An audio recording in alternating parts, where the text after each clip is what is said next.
What is up, everybody? Welcome back to the RSL. We're in day 3. I'm Tasteless. Joining me with me is State. How you doing, buddy? I'm doing pretty good, man. Yesterday we had some really fun StarCraft games, and today another really good group here in the round of 16. Harstem, SHIN, Cham, and Solar fighting it out for 2 more spots in that playoff bracket. And I gotta say, for a first week, dude, the games have been pretty spectacular. This has been fun. It's been cool. It's this has been a lot of work in the making, but it's been exciting to get this set built, to kind of get the tournament organized, and day 2 ran a lot smoother than day 1, thank God. And day 3, we're ready to just to get into this, man. We've got some great Zerg players here today. Our odd man out is going to be Harstem, who's playing Protoss. Yeah, I'm looking forward to watching what he brings to the table here in PvZ, because Harstem is one of those guys who can basically play all of the races at a high level. If you watch him on YouTube, he's amazing content creator. He's breaking down builds for Terrans and Zergs, and yeah, I think he's going to have an interesting take on the matchup. Guys, we are very proud to be sponsored by Archon Studio here for Season 1 of the RSL.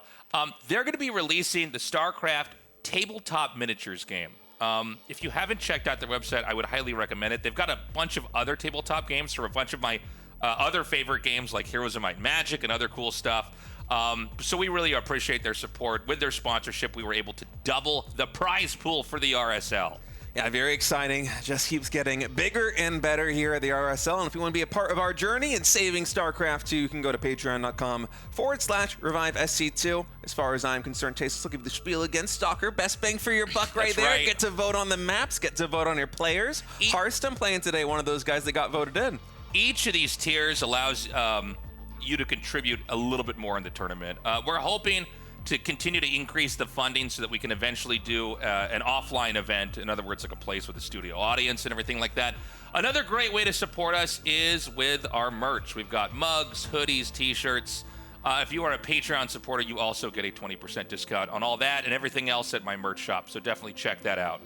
Yeah, as for the schedule, it is now the 19th of June. We got 2 more days, including today this week, and then we're going to have 1 week off for the Home Story Cup that is not pictured here. And then we're going to be resuming kind of at lightning speed, just because basically everything needs to wrap before EWC this year. But of course, with 2 more seasons of RSL already locked in for 2025, there's going to be a lot more breathing room in the group stages and the double elimination stages in the future. Just the next what, 4 or 5 weeks are going to be moving real fast, Tasteless. Yeah, well, I mean, it's not just going fast for us. It's going fast everywhere. We've got a lot of StarCraft II to get through. So you can see here, Group C, it's going to be a very Zerg-heavy group. And then tomorrow, Group D, this is the one I'm most excited about. It's going to be Raynor, Scarlet, Showtime, and Classic.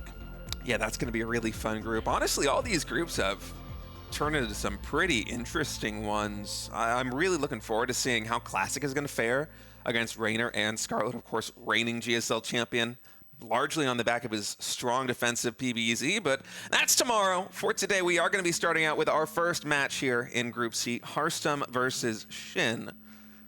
Yeah, you can see both these guys almost ready to go hop into this game. It's going to be interesting to see how Harstem performs here. Yeah. Obviously, he's a great player. He's won tournaments, but I would say I think some of the other players in this group are maybe a little bit stronger, but we'll see. Upsets can occur for sure. Yeah, I think SHIN and Solar probably my favorites to advance in this group, but I mean, Harstem, he's a really crafty player. He looks at the game kind of in a unique lens just because he has been playing all the different races and making content with them and just streaming with them. Dude, he's been killing it. Yeah. Like, I honestly, I was like inspired when I saw what Harstem was able to do. He's got his YouTube to blow up. His stream's been great. So we're super excited to have him here in this tournament. It's going to be SHIN here in the top left and Harstem in the bottom right. Yeah, and for Harstem here, you know, one of the things that I'm looking forward to seeing him do today is just how he's going to deal with some of these PvZ builds that are kind of popping off in the meta, because you know, on the train ride over here, I was actually watching one of these YouTube videos that Harstem made where he broke down a build that Cyril executed, I believe, in Bulgaria a couple of weeks ago. This ZVP effectively all in with a fast +1 melee on like 54, 56 drones with a ton of banelings, a ton of lings, basically designed to break the Protoss third base. And this is some cutting edge stuff. I mean, we saw this in the GSL, I believe, in the round of 4 in the finals as well. And so, you know, it's the kind of build that if you don't see it before, you don't have a lot of practice against it, it can easily catch you off guard. But for someone like Harstem, who will see Cyril execute that build and then be like, you know what, I'm gonna play Zerg. I'm gonna do that build. Let's test this out. Let's give it a couple hours of a test drive and see how it's gonna go. I'm just excited to see what he's gonna do, because it's really a different perspective when you're playing all the different races of the game, seeing how these builds shake out, not just from the Protoss perspective as defending, but also from the Zerg perspective and attacking. I feel like we're gonna see some interesting approaches here today from Harstem. Yeah, you're totally right, too. You get a real different perspective when you start to actually play all the races. You know, the challenge always with StarCraft is that, like, it's kind of impossible to play all the races perfectly. Like, you know, there's so much nuance and so much subtlety in each of the matchups, and, of course, all the different maps that we have, that you basically have to commit to one race and do a deep dive there. So in this game, we've got the Nexus on the way here. We're waiting for that cybernetics core to finish up, and then we'll get an idea of what kind of tech it's going to be here from Protoss. Yeah, we're going to have to see what it will be here from Harstem. So far, the meta in PvZ, if you want to play the super standard approach, is going to be that Stargate going around maybe 217, which is exactly where Harstem times it. A third base timing coming in behind that, and then generally the macro build is 6 gates, +1 ground weapons, blink, and very fast storm. We have had a couple players deviate from that, either with timing attacks or some real greed in terms of going gas first, getting a faster Stargate. But I feel like for Harstem, I think he wants to kind of feel this one out. SHIN is one of these more aggressive Zerg players that we have here in Korea. Whenever I think of SHIN in ZVP, I think of like maxed armies of Roaches and Ravagers very early on in Legacy of the Void. He likes to just move across the map and kill you. And so I think in this kind of situation here, as Harstem is going to be sending that into the main base, checking the link count, you want to be proactive with your scouting and just try to feel the game out reactively a little bit from the Protoss side. So it's going to be an Oracle coming along here. You know, Zerg right now is still just in a droning, developing phase for the time being. And, you know, when you see that first Oracle coming out, it doesn't really tell you a whole lot. The most common route is what this Nexus play that we're going to see here. You can squeeze 1 to 2 Adepts in between the minerals and the pylon. And, you know, the Oracle, if it's in range of the Nexus, it's almost impossible to kill off the links. You know, it does damage so fast. That doesn't mean you can't do something like hit when the Oracle's on the other side of the map, but the point in case is that this is developing into a very standard PvZ. Yeah, one thing that's a little bit interesting for me, though, Tasteless, is that we don't have a second Oracle in production right now. Instead, it's a much faster Twilight Council here for Harstem. So this could be dangerous if SHIN had made a lot more lings and was trying to go for the cancel, because the Oracle is cross-map. It'd probably need to be recalled and then energy recharge to deal with that. And we do have a swell of lings coming in, 16 more finishing production just now. But I wonder where Harstem is going to go with this, because there isn't a Forge, it's a faster Twilight, a faster Blink, and a relatively quick 3 more gateways coming in. Okay, Blink is being upgraded now, and you know, we'll see if he kind of goes into a little bit more of that hero style that I'm totally obsessed with. You know, It was kind of like the Oracle Stalker combination where you're kind of putting pressure on the Zerg. One of the things I love most about it is when I see them take their 4th base and they throw gateways down to kind of wall that off, and it's like you're kind of you're just trading overall better with the Zerg, and eventually you outgrow them, and it kind of becomes this overwhelming amount. So SHIN's lings come in here. You could see the Adepts are wedged, you know, in that kind of little nook where the minerals are, but not enough damage. Didn't target down the Nexus, wouldn't have mattered either way because the Oracles come back here. He is going for +1 attack, but behind this, it's a lot more drones coming down here in what is appearing to be just a very, very kind of macro development-oriented game. Yeah, but because there is a little bit of a lack of gateway units here in the 3rd base, the Lynx can make moves like this where, I mean, Harstem is microing this very well, by the way. I was expecting a lot more probes to go down. SHIN is kind of hoping that Harstem maybe oversaturates that 3rd base or saturates it a little bit more quickly than he actually is. What do you think of the 24 lings that are about to hatch here? I think this is cool, man. Yeah. Remember, I was just telling you I was watching a Harstem video where he tried to do like a 56 drone Ling Baneling attack with +1 that Cyril did. Yeah. That's what Shin's doing in this game right now. That's yeah, that's kind of pretty serendipitous. Sick. So, yeah, he's gonna have the Baneling's Nest done here. Harstem, you know, the gateways are just now starting to kick in. He's getting his forges and basically building up. Now, Stalkers, it's not like they're good or bad versus Lings. It just kind of depends on what the position is and can they blink away and get to safety. But, you know, when you have an overwhelming amount of Zerglings, the Stalkers will blink away and then just get surrounded and killed. Yeah, Ling's coming in. Actually, not all of them going for a surround. I was wondering if Shin was going to try and go for the flank. Instead, he's just going to be counterattacking here at the third base, forcing another big round of Stalker Warpins here at that third. And even with energy recharge, this is a lot of energy being utilized on that shield battery, on those oracles as they activate the pulsar beams, turn them back off. And for Shin, he's not going to be fully committing to the Baneling and Ling timing attack. Instead, we see a big round of drones. He just wanted to get some map control there with a really fast +1 melee and transition Hydra. Yeah, the Lings are going to try to wrap around the side over here. And, you know, I think the Stalkers, especially because of the position they're in, and they can blink into the minerals, and yeah, probably can't be touched like we just saw happen over there. Nice job with the Oracles, though. Going to zap down a couple drones, getting at least 4, taking some hull damage on the Oracle. Yeah, Harstem with some really good moves so far in this game. That early blink paying some dividends right now as he's able to get a lot of value out of these Stalkers, both offensively and defensively. And now transitioning in kind of a different way into Storm. He's adding in a ton of gateways. He's getting charge and a robo. So this is looking a little bit more like Harstem might want to fight here in the mid game against a very Ling-heavy composition that Shin is running. Because we do have the 4th base coming in, but I don't know. It's a lot of production very early on here for Harstem. I think this might be like 8 or 9 gateways in total once these are done. Yeah, he's going to get that robo. The Storm's about to finish, and so is Zealot Charge. But yeah, you know, it's been a game where both sides are just kind of building up. You know, Shin's had some attempted pokes and jabs in here, but it's been fairly inconsequential. Ooh. I mean, that was crazy. Wow. Nice Storm, actually. A lot of times it's not a great move to Storm Lings. That was really, really good.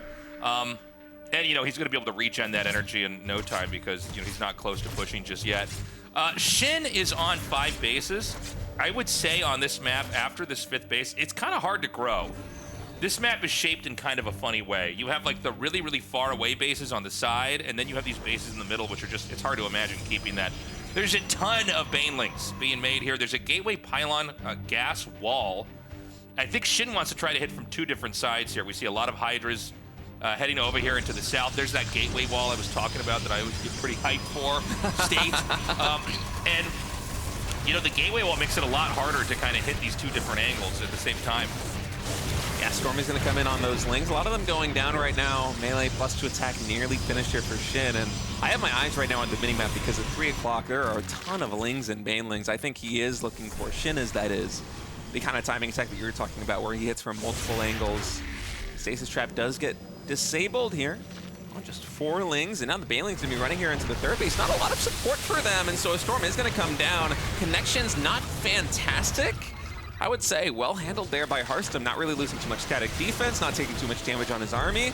Does drop 1 Archon as he kind of tests the waters there in front of his base. And now Shin's coming in for a much bigger attack. These Banelings getting much better connections here as he's looking for surrounds on these Stalkers. Oh wow, with +2, they really pack a punch against that big group of gateway units. But with a follow-up Warpins here from Harstem, he does have, I think, maybe 1 more Storm left. That Templar may be a little bit low on energy. I think just not enough there for this Storm, and this 3rd base is quickly getting overrun, Tasteless. Yeah, I mean, this is pretty crazy right now. The 3rd base did turn out to be the most vulnerable location. It's going to get toppled. We've got a lot of Hydras over here. Harstem's not giving up yet, though. He's going to warp in some more Zealots. The Nexus is painfully low, so the moment these Zealots get killed off, the Nexus is, in fact, going to fall as well. I also see on the, yeah, there's some Lings hitting down here. By the way, taking out the Cybernetic score, it's one of these like super painful things that happens. You need that wall in early on, but like so many important units come from that Cybernetic score. And I think this is probably going to be the tipping point. I feel like Shin is probably just going to close this game out with a victory here versus Harstem. Yeah, I think the income might be just a little bit too sparse right now for Harstem to try and stabilize. Good Storm is going to connect on both Lings and Hydra. Second one is dodged there by Shin as these Archons, Oracle, and 1 Zealot, the only forces left standing here for our Protoss player. And Shin with a pretty commanding push here in game number 1. GG. Nicely done. Okay, so Shin, I mean, just an incredible closing there. You know, Harstem had almost built up to the point where it was like time to actually start to roam on the map and do the push. I don't know. You'll have to tell me, State, because I'm actually not clear on this. When you do that kind of aggro style with the stalkers coming out on the map and pushing, is it always 4 bases? Or can you do that on 3? Oh, you mean the stalkers with the oracles pairing up? Yeah. Yeah, there's a couple different ways you can do it. I feel like if you see Hero do it, I mean, it's not quite as popular now because people figured out that massing +1 links kind of the same way that SHIN did in that game. Even with the oracles, it's pretty good relatively at shutting it down, and it transitions nicely into Hydra link timing attacks, just like SHIN was able to do.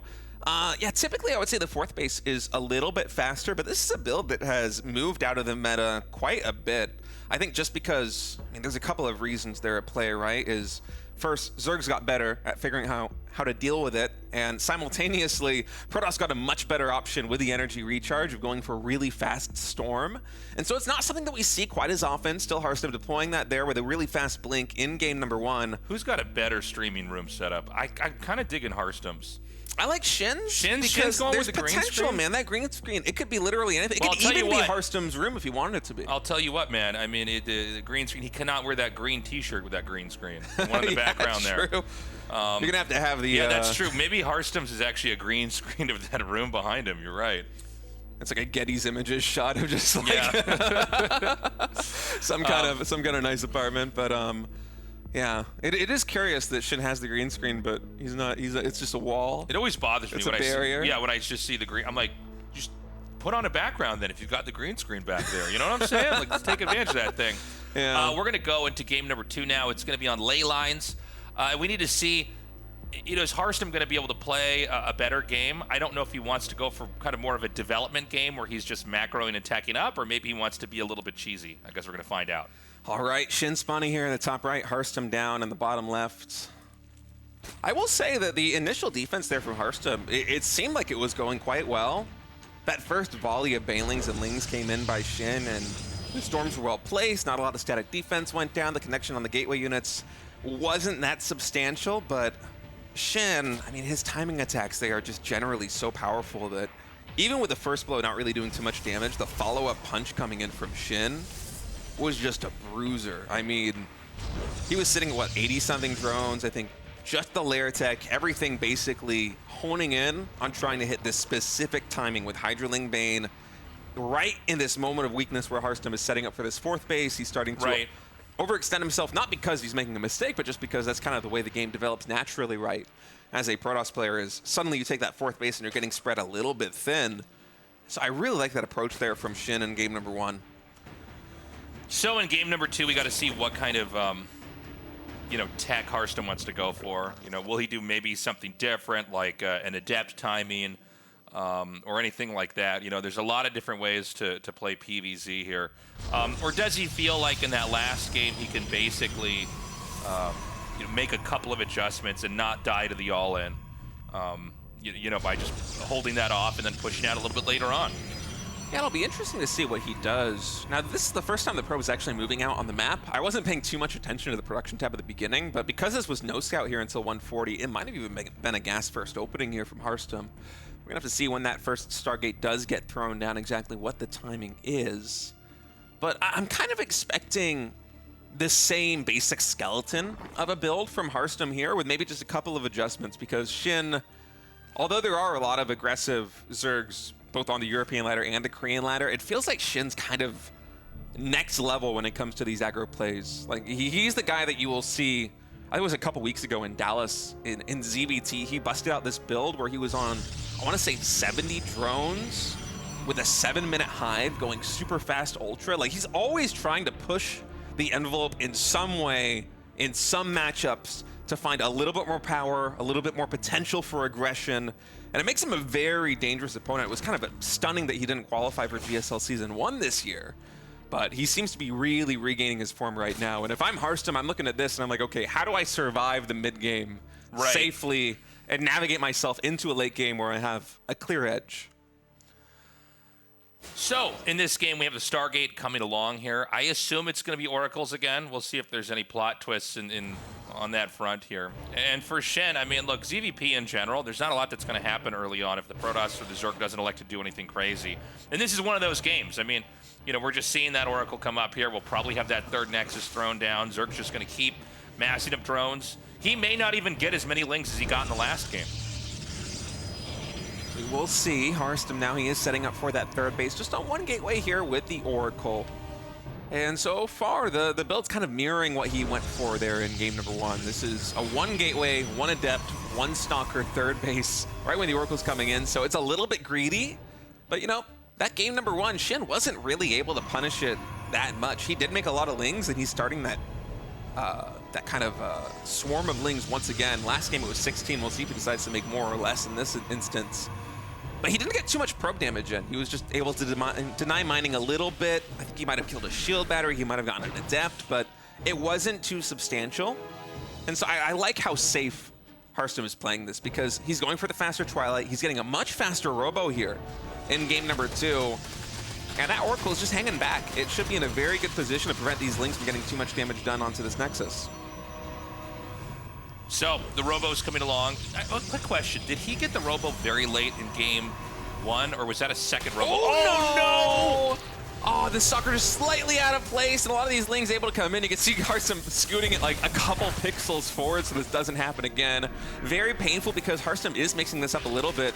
To your point, Tasteless, this is a faster Robo than it was there in game number 1, and I think Harstem was probably hoping that would be a little bit of an element of surprise here in game number 2, but with lings getting into the main base and soon unpowering the only active gateway on the map, oh, this is so painful right now for our Protoss player. More probes falling, 2 in total already going down, but Harstem has no secrets. SHIN sees absolutely everything. The gateways are finally just now coming back online.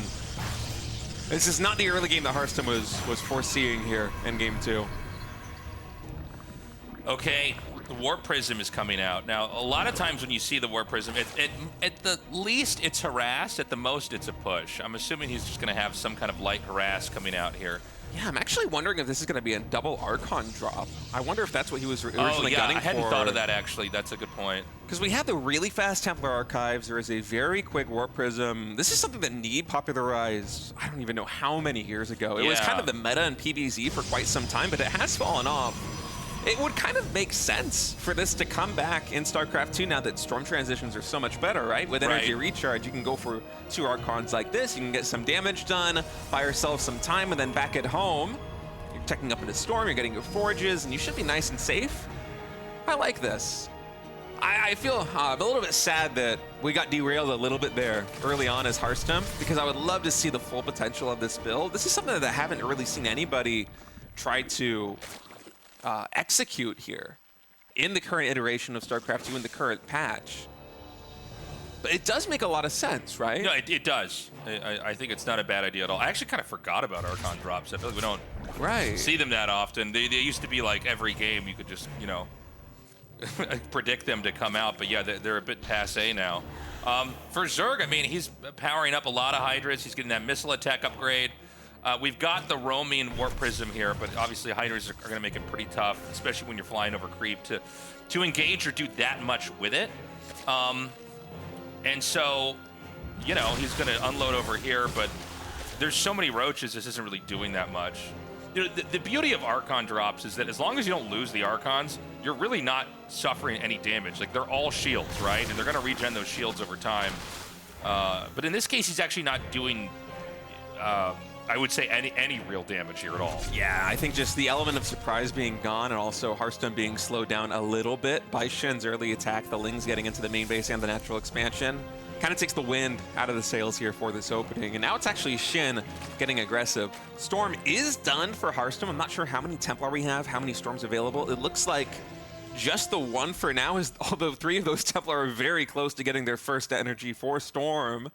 And SHIN's going to be coming in on 2 sides right now. There is 1 sentry available for Force Field. First Storm does pop here for Harstem, just kind of zoning away the Roach Hydra there on the left side. 4th Immortal joining forces here with the rest of the army. There's a lot of power behind Harstem's composition, but he's got to be careful. Charge isn't done just yet. This is kind of a slow to mobile composition. But I will say he's executing quite well so far. These storms, they've been making good connections. Are we going to have follow-up storms coming in? Two of these Templar are very low on energy. One of them in the front line is getting taken out. Just not enough support. I felt like Harstem was doing a really good job there, holding that, and then, you know, at the last second, there just wasn't quite enough. It's pretty tough for the Protoss when they're being hit from two sides, right? Protoss always want to be kind of like in a valley or in a tight, you know, narrow angle where they can kind of mitigate how much damage is going to be dealt to them. Now, there are two Immortals here, and, I mean, the Templars are way in the back. The problem is now the Nexus is tanking damage. You can always use the Nexus to soak up a little bit and kind of draw some units around it to fight, but you know, if the number gets overwhelming like we're seeing right now, it's not going to matter. I mean, this Immortal's going to go down. It looks like there's a new one here to replace it, but the Zerg units are just killing this off so fast. GG! SHIN takes game number 2. Fast 2-0 to start off Group C.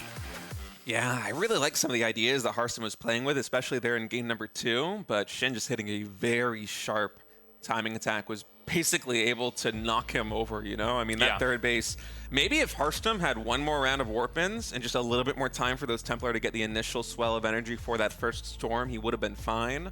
But it's kind of a difficult line to walk when you're going for a build where you're getting the Templar out really early plus those Archons, and you're going for 4 Immortals because there isn't too much support for that core group. Yeah, I mean, I don't know. We'll see how Harstem fares in you know, the other matches here. Maybe he still has a shot, but that looked pretty rough. You know, that was just Zerg kind of making stuff and running him over back there. Guys, we're going to take a short little break. When we return, we're going to have some ZVZ action here for our second best of 3 here in today's RSL.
Welcome back, everybody. Thank you for waiting. So we just saw Harstem fall. He is not out of the group yet. He'll be in the losers match here. Coming up next, we've got a little ZVZ for you. Yeah. And possibly a lot of ZVZ all night, just depending on how these games go. Yeah, so. there could be. I'm hoping that Harstem goes far just so we get more PBZ, but also because I'm a fan of the guy. But yeah, Cham versus Solar is going to be a really interesting match. This is one that on paper, Solar, I always talk about how good he is at ZVZ and how I was kind of surprised that he lost to Rogue in the GSL just because of how good his ZVZ typically is. But if I'm not mistaken, I think that Cham actually took him down 2-1 in some online cup like a week or two ago. Really? Which was really surprising to me. I was trying to find the VOD and I literally couldn't find it. I was like scrambling on the trailer. Where is this VOD? I need to see how Cham played. But yeah, that is a really exciting result. Cham is one of these guys who is absolutely so passionate about StarCraft II. Legend of the Americas scene. You will see him. I mean, years ago, he would even fly out to like Cheesadelphia lands in the United States. He would be playing basically every one of those Latin American tournaments. This guy is an absolute legend of American StarCraft, and he's always had kind of a unique style. I remember back in the day when I would like fly back to America and I would queue up on the American servers and I would match up against Cham. I would always kind of dread it because back then, I'm not sure how much it is now in ZVP for Cham, but he would love to go for proxy hatches sometimes. He would get like Ling Floods. He would go for drops. He's got a very unique take on the game. He's very, very creative in the way that he tries to dismantle his opponents. It's not that he's incapable of macro, but he likes to do macro with a little bit of flair, a little bit of zest, and it makes for very fun games to watch. I was thinking, I don't know if I've actually casted a Cham game. I've never casted. I've played against him a bunch. I feel like I've casted everybody, but then when I think about this, I go, no, I don't. I know I've obviously been at tournaments that he's been at, but yeah, this might actually be my first Cham cast, which is kind of crazy. Solar right now is in incredible shape. He looked very strong in the GSL. I don't know if it's fair to say that this is a Solar favored matchup. Would you agree with that? I feel like Solar is favored in ZVZ versus basically everybody, but I'm like a huge Solar ZVZ fan, so that's part of it. Like it's Solar or Rogue are like the two guys that I'm going to take just because they're so cheesy, and I feel like that's the right way to play that matchup. But yeah, it's going to be interesting to see how these two size up. Cham's been looking very strong lately. It would be cool to see him advance here. Going forward, it looks like we're almost ready to go. We got our players gearing up in the game, and then we're going to get into the ZVZ. Yeah, I could be Persephone there for map number 1, and I'm really interested in seeing what Cham's approach is going to be, because usually people have a variety of different responses to the way that Solar plays when they go against him in a series, because with Solar, there is a very dangerous level of randomness when you play against him as a Zerg, because he is liable to do anything. He will be really greedy in one game with his macro, and then the next game he will do like a 14 gas, 13 pool, like 12 hatch. He does do a lot of something crazy absurd, right? It was kind of funny because you usually expect him to be the aggressor in that mirror matchup, but when we watched, I believe it was Rogue versus Solar, it was Rogue who's like, you know what, I'm going to be aggressive even faster than Solar can be aggressive, and that's how I'm going to knock him off his game. Yeah. And so there's always like the interesting little sub-metas that happen in ZVZ or these other mirror matchups where you kind of anticipate the way the opponent is going to play. You try to play around the meta and play around the player.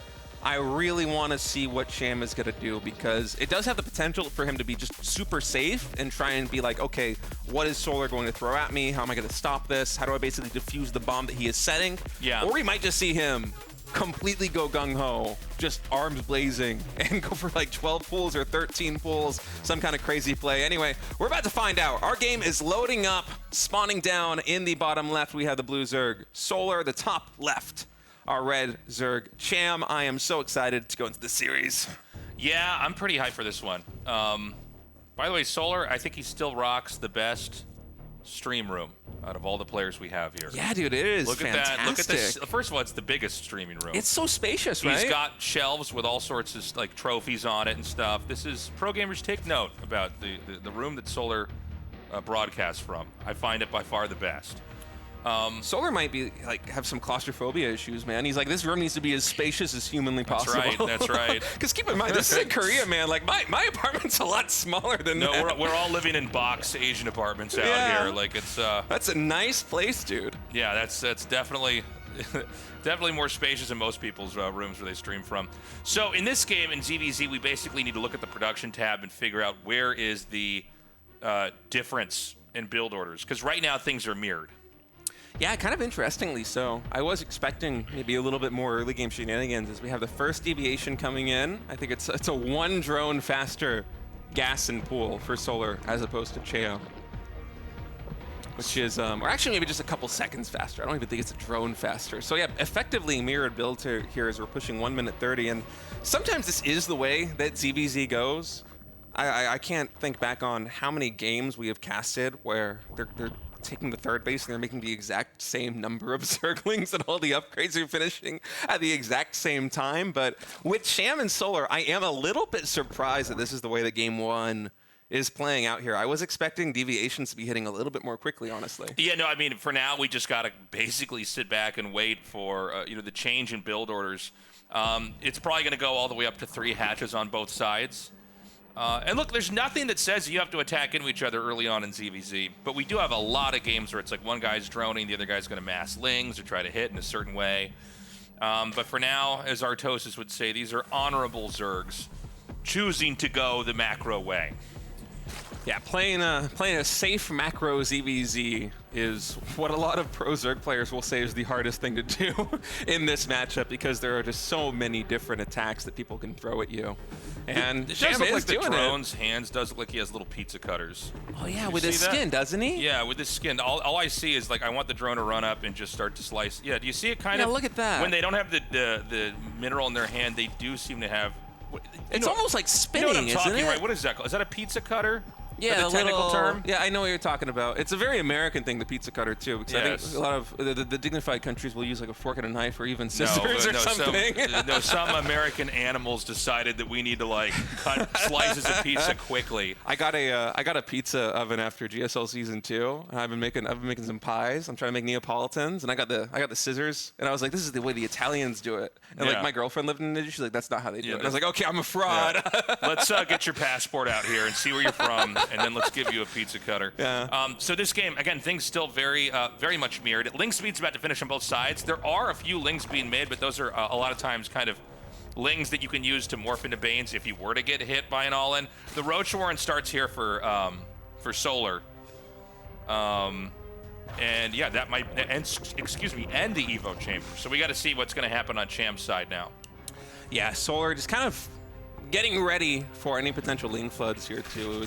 A really nice SimCity. You can see the same thing going on Cham's side as Solar with that 1 ling. Just gonna have a glimpse here into the natural expansion of Cham, not really scouting too much. And as it is now, we are kind of taking different paths towards the same end. I think the biggest deviation I can see thus far is that I'm pretty sure Cham does not have an evolution chamber done just yet. Is that right? So no upgrades for Cham, I think. Yeah, I mean, that's going to be the question is, is he going to be going for the same thing that Solar is? Because if he is, he's just going to be fundamentally behind, right? We already got the missile upgrade coming down right now here for Solar. In what is turning out to be a pretty intense macro game here on both sides. Yeah, it's been a very slow ZBZ. By the way, this map, each side's expansions are really far from each other here. So we have, a lot of bases that can... Sorry, we have Cham's taking 5 gases right now, Tasteless. What is going on? Yeah, that's actually wild. That's gonna be so much gas. I'm sorry, I feel like I've never seen this in a ZBZ or like the GSL. This is so you can unique. eventually go up to that, but the fact that he's doing it all at once is really interesting. But I mean, the more important thing is that Solar is, he's going to be hitting here. I mean, he's getting his roaches. He's going to be getting lings behind this. And he's going to have his missile attack. And the idea with this push is that you have the roaches doing the damage, and you just keep making lings that will meet up in the front that'll tank damage.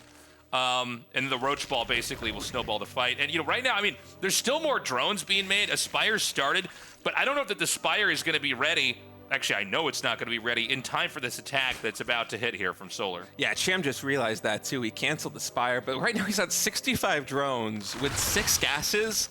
And Solar's doing a 47 drone all in. We have so many more lings in production. Missile attack level 1 is about to complete here for the Blue Zerg. We are not going to see the game that Cham wanted to play. Instead, it is going to be Solar's game to decide. Coming in with the aggression right now, attacking into the junction between the natural and the third base. SimCity actually working a little bit in Solar's favor here, with Cham a little bit clogged up, trying to come outside that natural expansion. Drones taking a lot of damage, as you see a very clean worker spread there from Cham, kind of mitigating the Baneling slash, but Solar just has so much coming in. Yeah, this is GG. I mean, look, Wow. I was kind of interested in what Cham wanted to do, but like if one guy's strategy basically starts before the other one is ready, it doesn't matter what you're gonna do. Yeah. So like a really powerful 3-base +1 missile attack the build there from Solar, making it look easy. You know, it's when you have that many roaches, as long as you're continuously making lings, and in some of those pushes you want to have like a lot of banes depending on what they're going for. Other ones you just want to have lings, but you just keep those guys in the front, and the roaches are doing so much damage it's really hard to hold. You could even see actually at the wall-in for Cham, he like has to go out to the front side of his wall-in, because the wall-in in StarCraft is a lot of times like a double-edged sword, right? Like you need to kind of barricade yourself up so that you can't get hit early on, but then sometimes these really important buildings are part of that defensive formation, and then if you lose that, then you can lose key tech. So Cham basically turtled, powered up, and then went for 5 extractors trying to go into crazy. mutas, which is, you know, when you pointed out, I thought, I don't think I've cast a game like this before, where, you know, a lot of times in StarCraft you go, oh, I've kind of seen this back and forth. So interesting. Let's see what happens now. Again, no one says you have to macro up in a ZVZ. Cham Solar, guys, game 2 coming up now. Bloop, bloop, bloop, bloop, bloop. I do Cue love that the bubble RSL graphic. bubbles. All right, Cham spawning here in the top right of ley lines, the red Zerg. Solar in the bottom left, the blue Zerg. And yeah, now was that just we such... zoom in and I see the drone's hands now, it's it's kind of like they have little frisbees. Maybe a little like tea plates that they're holding. Plates? You know what I'm talking they about? mine the minerals. They put them on these nice the tea they're plates very- at grandma's house. Yeah, they were very elegant drones, Yes. serving up the minerals on a platter. Well, whereas it's here an we just important have... day, so we're going to use the nice dishes here. Okay. So in this game, Solar's going to go for a fast hatch. Cham's going to do the same thing. His is like a second later, but same idea. And we once again wait for the deviation. You know, in the build orders, but I think it's probably just going to be gas and then pool. Yeah. Yeah, last game it was a long while before we had those meaningful deviations, but I told you, Cham, he has kind of a unique outlook on Zerg. It's really refreshing to watch him play some of these games because he does it at such a high level too. I cannot think back on the last time that I saw a Zerg of this caliber go for 65 drones and 6 gases with a Spire against Solar of all people. You know, that takes some real bravery there from Cham. I wonder if he's going to dial it back here, if he's just going to lean in a different direction going up against one of the most aggressive and explosive ZVZ players that we have here in Korea. Yeah. So for now, you know, we don't have any kind of crazy cheeses. Cham, you know, basically, we didn't get to see much of what he had there because, you know, the timing attack basically worked and shut him down here.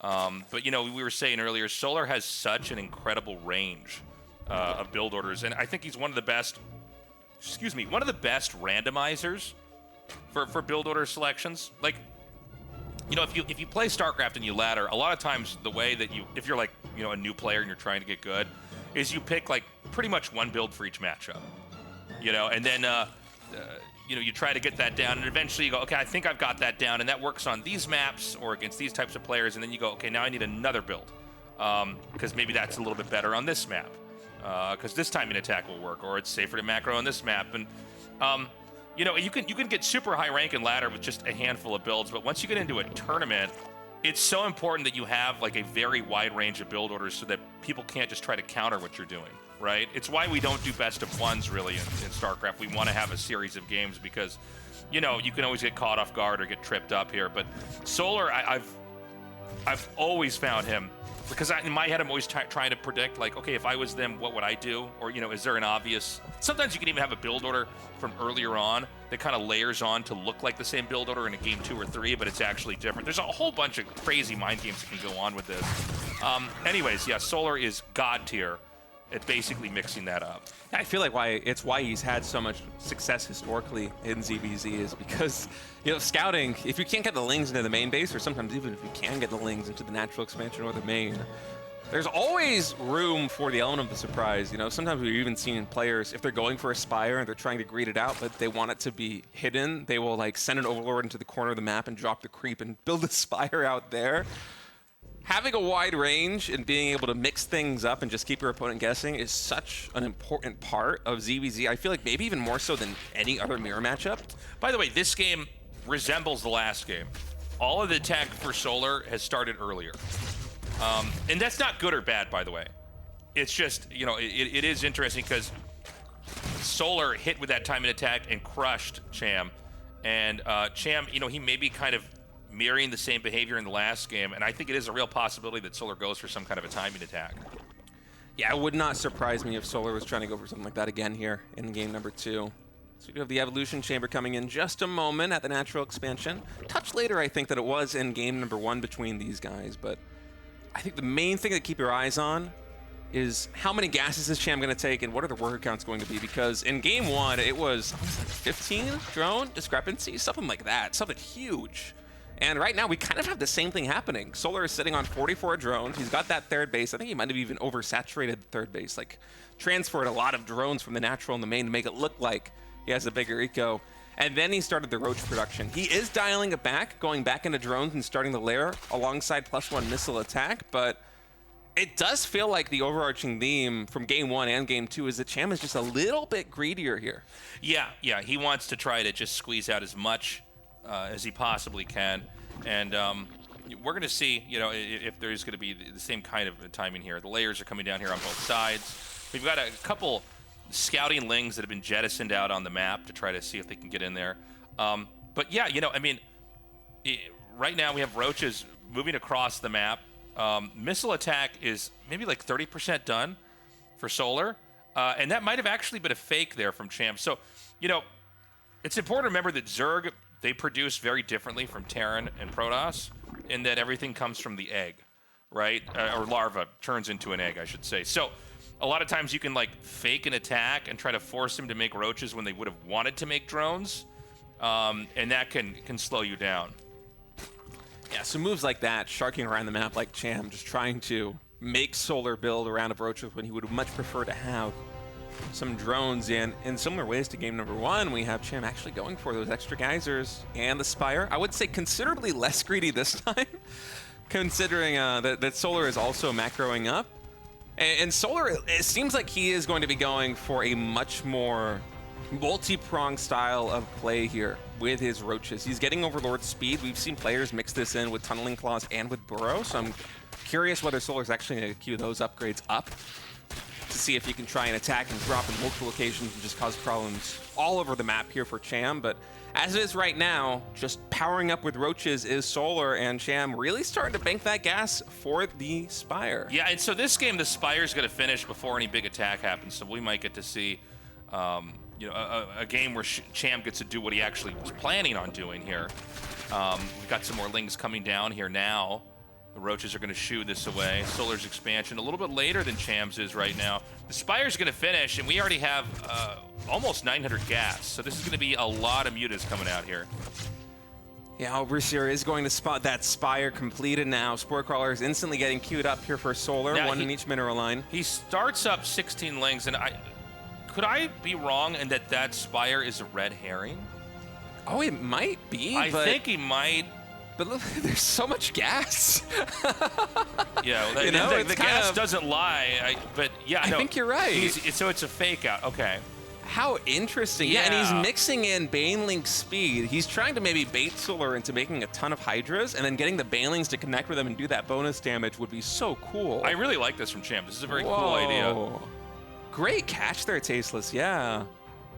I think he hit the nail on the head. Solar is probably going to be surprised by this composition moving across the map. 27 Banelings morphing in right now. Yeah, so all the gas is going to go into Banes. The anti-air is going to be absolutely useless. 37 Banelings. Dude, he is going to max out with some insane army value. We do have only 8 Hydras done right now for Solar as he's getting caught in the middle of the map, and he's like, wait a second, you have what? Okay, he's a little bit fooled right now, and Cham's been coming in. There's a lot of Banelings about to roll in and support in this fight. Okay, he's going to come down now. He's hitting at this angle, and I don't know if actually Cham has quite enough. The Banes are wrapping around, and the damage is incredible. Dude, those Banelings getting huge connections. There might not be many Hydras here for Solar, but the Banelings still got so much done here for GG. Cham. Wow, what a cool play coming out from Cham, representing the Americas. You're taking that game off of Solar. I'm telling you, dude, he's crafty. He is so much fun to watch. That was cool.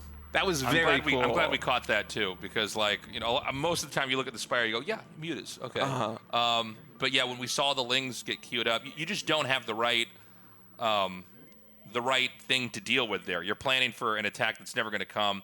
I think once you see enough Ravagers, that should probably be the tell, right? Yeah. Like, because I think when you make Ravagers, you have to use them. Obviously, they're expensive. You got to put them out there. But great fake out there from Cham. So we're tied up 1-1 right now. And I feel like that build really plays well off of what he did in game number 1 too. Even though game 1 was a loss, it looked like really greedy Muta play. That's Right. exactly what it looked like. And Cham, he did a better job of kind of keeping pace with Solar and not over-greeding too much there in game number 2. The drone counts, he was always just a little bit ahead, not really pushing it too much and not running too much of a risk because of that. And the fact that he went Spire and Solar scouted it, and Solar's thinking, okay, this is the game plan that failed What is in the map background 1. of Solar? Is that an Ewok bunny? What is that? Oh yeah, what is that thing? I was trying to figure this out the whole time. There's one to the left of it too. It does look like one of the baby Ewoks, but its face is shaved. Yeah, I don't know. Or maybe it's got a little kind of Phantom of the Opera mask on. Maybe it's got Phantom of the Opera Ewok. Could be, man, but it's got bunny ears. Yeah, I have no idea what that is. Well, I kind of wish this was like a little bit higher resolution on like Solar's webcam. Although it is a nice webcam. I'm so curious about everything that he's got back there. There's just so many. You can tell he's a collector. I can see.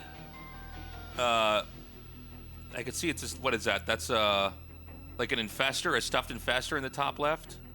Apparently, chat is calling this a Labubu. I have Labubu? no idea what that is. I feel very that doesn't old help right me now. at all. Chat. A Labubu. Oh, my bad. It's a Labubu. Okay. It's a Labubu tasteless. Thanks, guys. Don't you know about Labubus? You're here casting RSL. You don't even know about the Labubu meta. That is a question that requires more than a one-word answer, by the way. Yeah. All right. Moving on to this game, it's Solar in the bottom right, Cham in the top left. And let's see what they got here. Both of these games, by the way, a little bit more macro-y than I thought they would be. Yeah. I don't know why. I kind of thought we would have, you know, one base game or 2 base kind of all in, but instead it's just, yeah.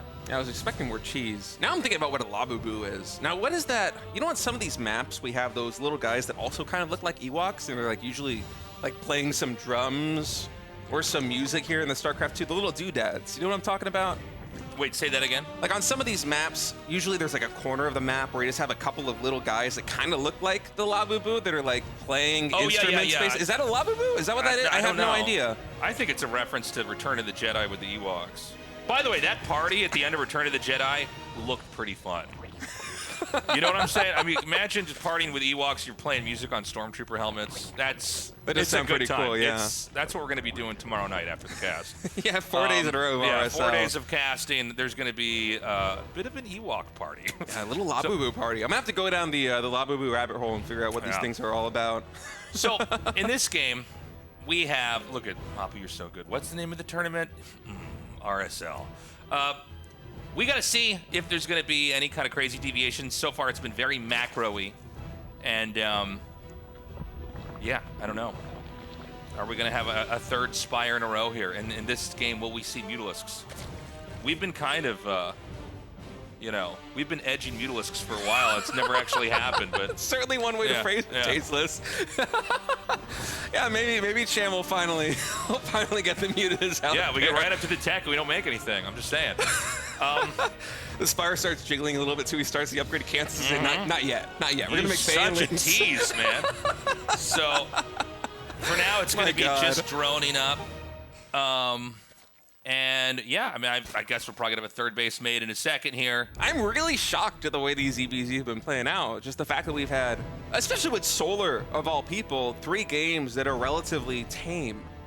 in the early game just kind of feels out of place. Yeah. For this guy, but I guess it's where we're at. So far, Cham has been able to kind of use tricks to his advantage and also to his disadvantage, because it's certainly flopped in game number 1. So we've got Baneling's nests on both sides, but that doesn't necessarily mean it's going to be an attack. Yeah, I think we actually saw the same timing in game 2 and game 1. The Baneling's nest can basically be used defensively. Like if you see that they're going to mass lings, you're like, okay, well, we'll distribute a few Banelings here and there and basically make it so that we can't be overwhelmed. Looks like we have this Ling being chased down for now. They did have differing positions for the third base. We've got a 9 o'clock base here for Cham, and as you call it, say kind of the triangle expansion here for Solar, the one that's a little bit closer to the main.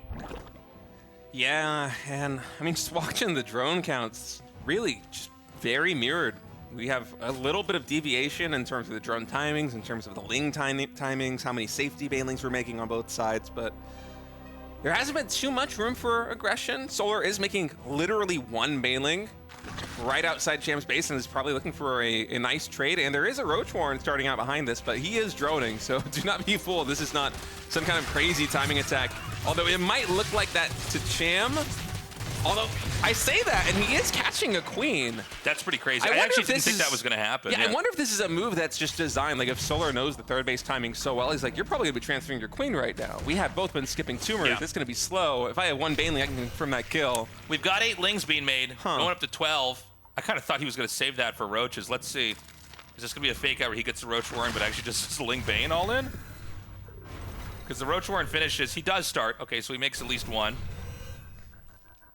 And, I look at this and I say, Solar is going to attack.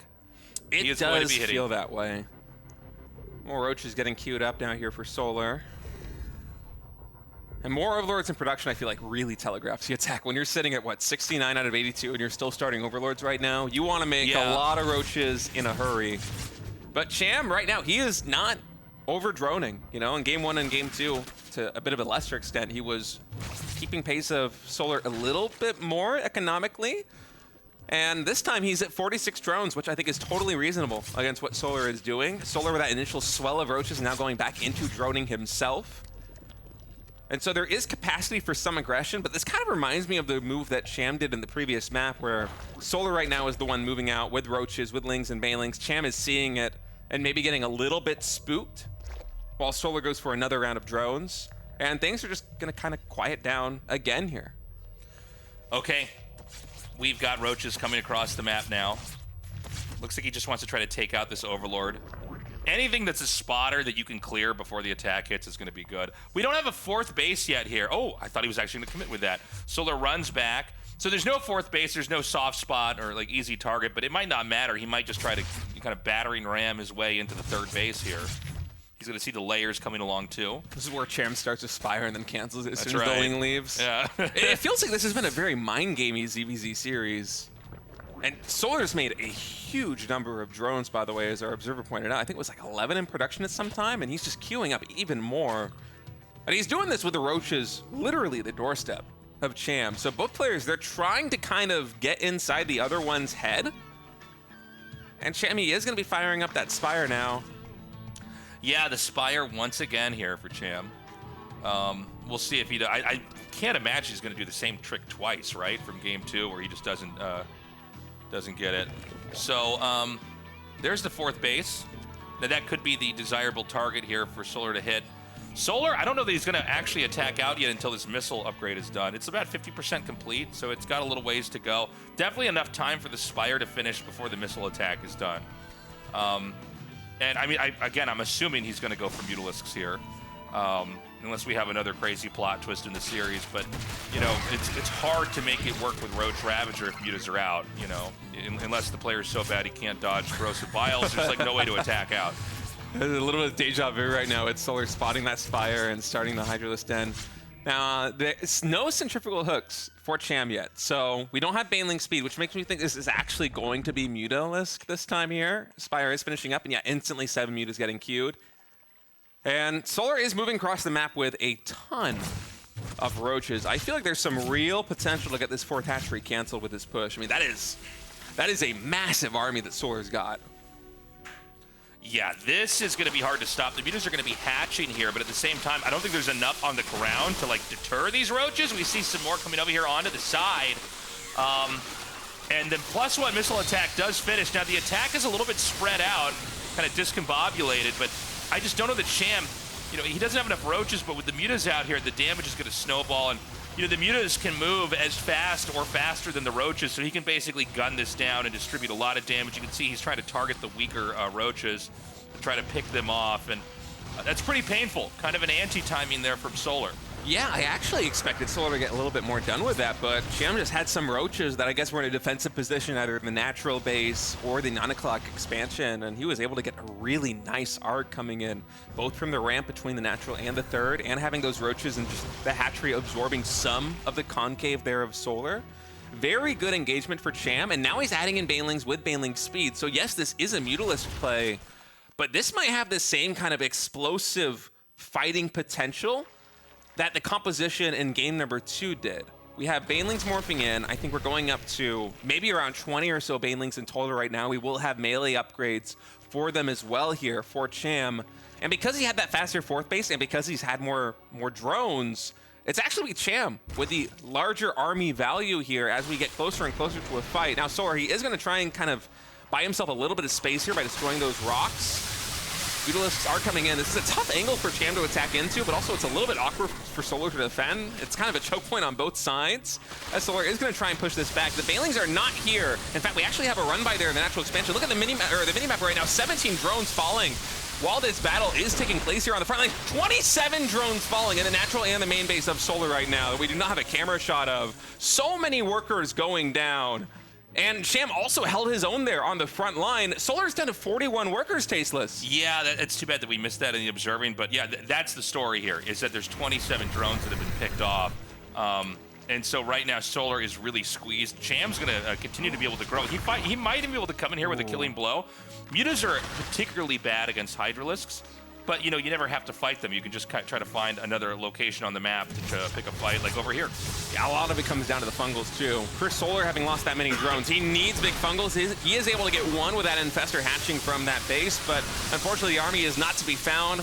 More Banelings rolling in, 4 drones gonna fall, adding insult to injury. Solar now to 47 workers to the 72 of Cham. And I must say, Cham is playing a fantastic ZVZ right now. He's taking a 5th base. Solar is reset down to 3. Solar can't even fully saturate those 3 bases. And right now for Solar, you're basically hoping for a miracle.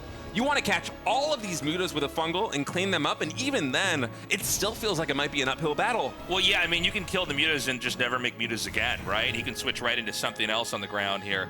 Cham looks like he's winding up for an attack. We have a couple roaches and banes over here on the side. The mutas are basically checking in. I think he's trying to figure out where is the weakest spot that he can hit into. But remember that, you know, right now, Solar's down to 3 bases, Cham's on 5. So, like, you know, Solar kind of, it's almost like it's his problem, right? Like, he's got to figure out how to get out of this. If Cham doesn't attack in, eventually I'm going to be surprised. But, you know, the truth is it's a race of expanding and growing, right? Here comes that attack now. All right, Cham coming in from basically every angle right now. Into the 3rd base, into the main army. The Banelings with huge connections. Solar, he is able to get the fungals on the muta, but there's basically nothing left to clean them up. And Cham, in what people might call an upset, plays a stunning ZVZ series. That's going to be a 2-1 win over Solar. Wow. That was insane. That was very cool to see. Yeah, Solar came out with that attack, and it was like at the exact worst moment. Maybe waited a little bit too long. You know, whenever someone's getting a Spire, there's a little bit of time to do something, right? Yeah. Spire tech, it's DT tech, there's certain techs that just take a long time to kick in. But when the mutas were out, suddenly Solar was not able to grow on the map. It was pretty painful. Yeah, and the way that Cham navigated the unit composition behind that, too, was just so cool. Sometimes you would see somebody just completely commit to the mutas, but he's like, you know what? I got enough mutas. They did their job. I can add a couple more in, but let's instead go for the Banelings because there is room to get damage done. It was so cool.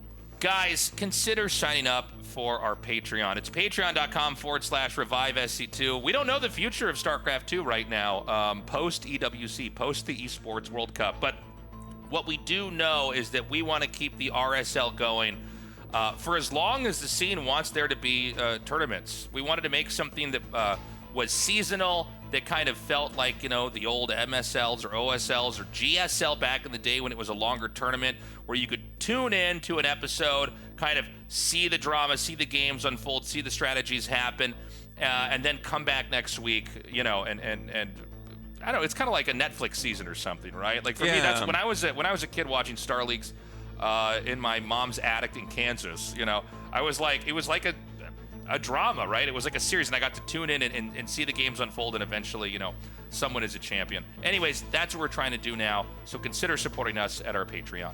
We're going to take a short break. When we come back, it's going to be a ZVZ to see who's going to be the first survivor of Group C here in the RSL.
Welcome back, everybody. Thank you for waiting. We're going to be going into our winners match. Cham looking really strong today. Very exciting to see him actually take down Solar.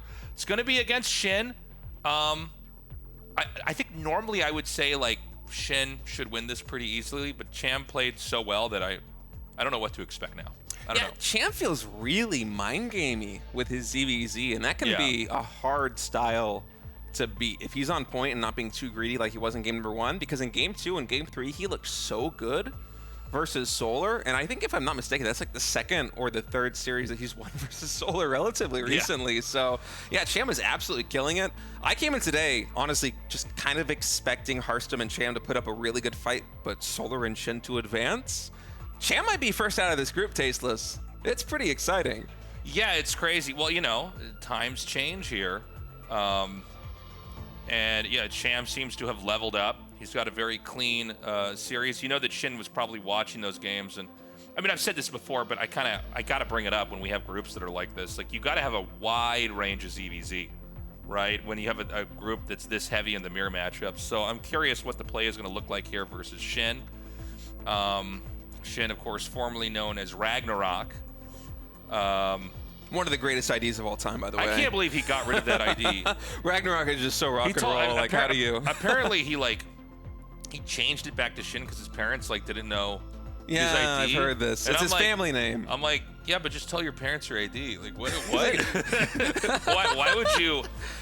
Ragnarok is too hard. You must represent the family. This is like a thing with Korean pros. Like when I moved here and I was doing StarCraft 1 like a long time ago, like a million years ago, I had to explain to the production staff that like none of the foreigners know the players' Korean names. Yeah. They don't know. I'm like, this is like, you know, you think of it like a band, right? Right. You might know the lead singer of the band's name, but you're probably just going to know the band. And so, like, when we were doing, like, this is like back at GOM TV, I had to be like, I have to call them by their IDs because nobody knows their Korean names. They wanted me to call them by their Korean names. Yeah, that doesn't work. And I've had to explain to a lot of Korean pros, I'm like, everybody knows you by your moniker. Yeah, like even by your nickname. Even for me, like, unless I lived with them in a pro house years ago, I probably just know them by their IDs. No, this is like one of my contributions to StarCraft. You can throw the game up, please. But this is like one of my contributions is I was like, no, we're gonna stick with player IDs. It's better branding, and you know, it's that's what people know them by. But yeah, we have occasionally with Korean pros, you'll see them change their name. That and Special. He used to be Major. Yeah, and he was a couple other things too. Yeah, he had changed his ID a couple times. It's just like imagine if I no longer went by Tasteless. If I went by Time Bones instead, something like that. Well, that would be you. I was gonna say Tasteless is like an S tier name, but like Time Bones is S+. That's right. Like, I don't know how. Somehow it is still an upgrade from Tasteless, even though Tasteless is such a good ID. No, but if I just like started calling myself, like no one would know. I don't know. I'm just always amazed when pro gamers change their ID. IDs have always been fascinating to me. Like Nesty choosing his ID because you couldn't think of anything. There was just a Nesty bottle on his desk. This is the thing. It's like because when StarCraft 1 was put on TV out here, they called the players by their names, right? And so your ID was just something you logged into BattleNet with. Yeah. Right. But then when you know, and for whatever reason in Western culture, we always knew the player's ID. That was like, so what do they call him? What's his? This is so cool. What what does he go by? Right. How did you decide on Tasteless, by the way? I found it in a dictionary. I was looking at words in a dictionary. I'm like, okay, that's a good randomly. ID. Yeah, that's smart. Like, that's a. I wish I put that much thought into mine. My name fucking sucks. I had to choose like one of the most basic words of the English language. Like, yeah, that's great. Good luck looking that on any search engine ever. How did Artosis get his ID? Was it like? I think he likes Stella Artois and he's dyslexic or something. I'm not sure. Yeah. Whenever I see a beer Stella Artois, it's an Artosis in my head. Yeah. No, I actually don't know. I think that was a good question. From this Korn song, Cameltosis. Oh, really? And then I think he had a character in some fantasy novel.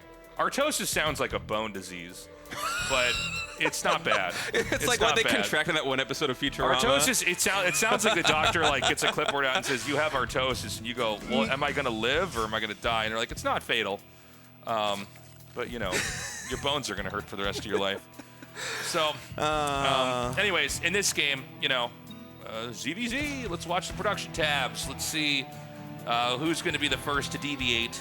It's a third base for Cham. Yeah, and it looks like SHIN is he's getting ready to take a third base of his own. But I was kind of expecting SHIN to be a little bit more aggressive here, at least in the early stages versus Cham, because it felt like Solar didn't really test that too much versus the openings that Cham was doing. Oftentimes when you see Korean players, when they go against a non-Korean in situations like this one, if the non-Korean showcases really good macro, and of course, Cham, he's been around the block. Like he's played in tournaments before. I'm sure this is not the first time that him and SHIN are meeting, but usually you would expect them to try and mix things up from one series to the next, even if it's a different player. Like, okay, well, Solar tried these like macro plays versus you. You're pretty crafty. Let's see how you deal with X, Y, and Z, like all-ins or timing attacks, right? But as it is, we actually have both players macroing up fairly normally here in game number 1.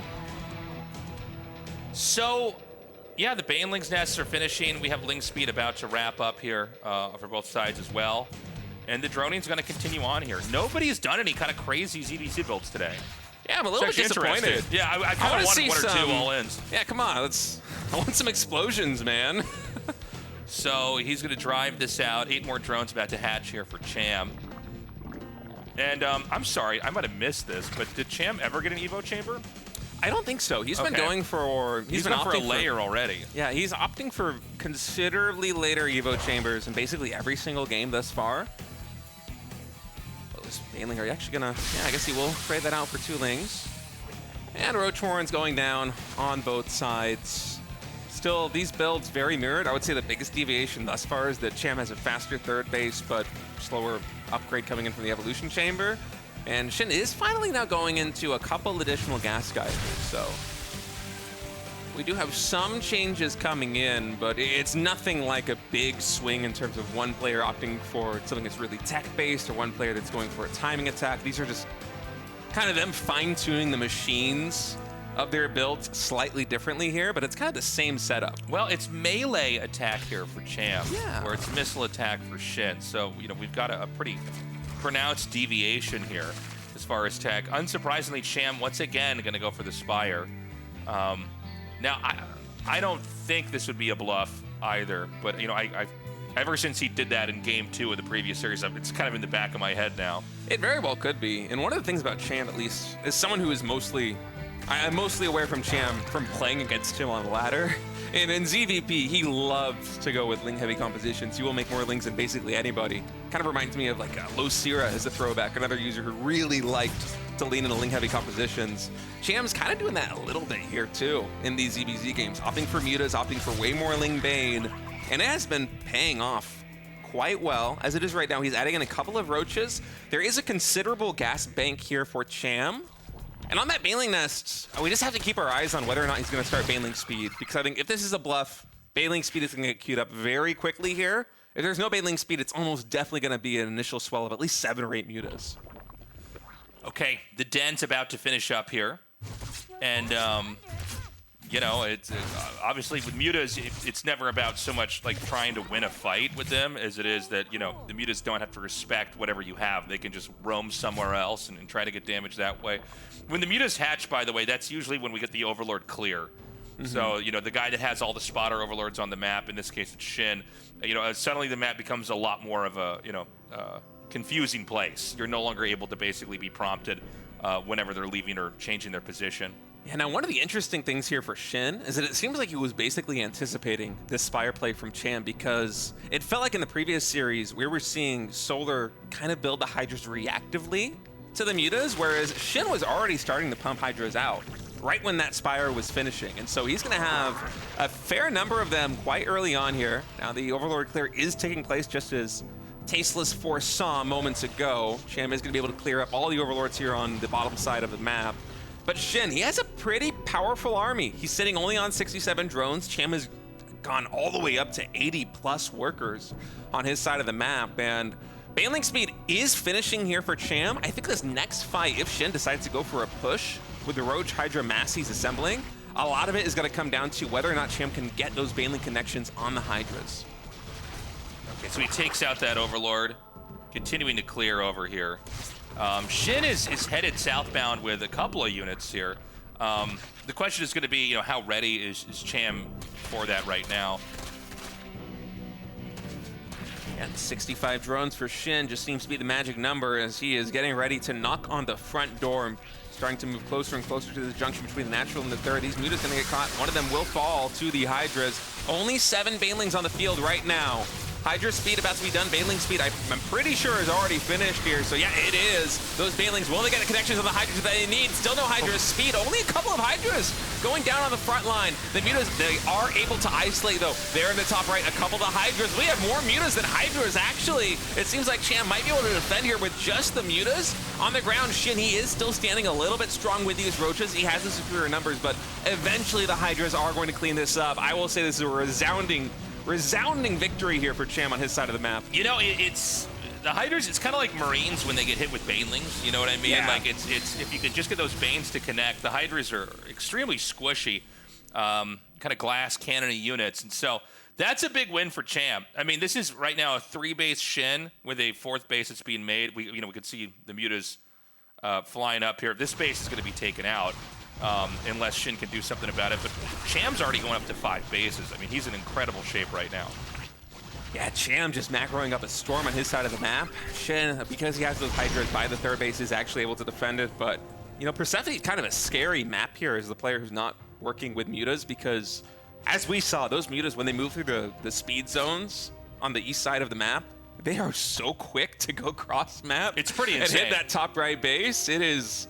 Yeah, it's pretty nuts. And for Cham right now, he's actually adding in more mutas. I'm not sure if there's like a magic number that he's trying to get or when he's going to start going into Banelings instead, because he's already at 20. That is a very healthy number of mutas, and it's also a little bit dangerous because should SHIN be able to get some kind of miracle fungal off, say with like a Brood Infester, if these mutas fall, SHIN is way back in this game. Right now, Cham certainly has the edge, especially after sniping that hatch. And now the mutas are able to work their way here into the main base. There is an Infestor about to pop. Will be able to get the fungal it needs. Nope. Not able to connect there. No fungal being used. And now it's Cham who's going to be trying to come in for the aggression on the 3rd base of SHIN. Oh my god. SHIN's going to have to come back here and try to defend this. The Banes are going to go right into where the drones are, and it's wiping out a lot of those workers.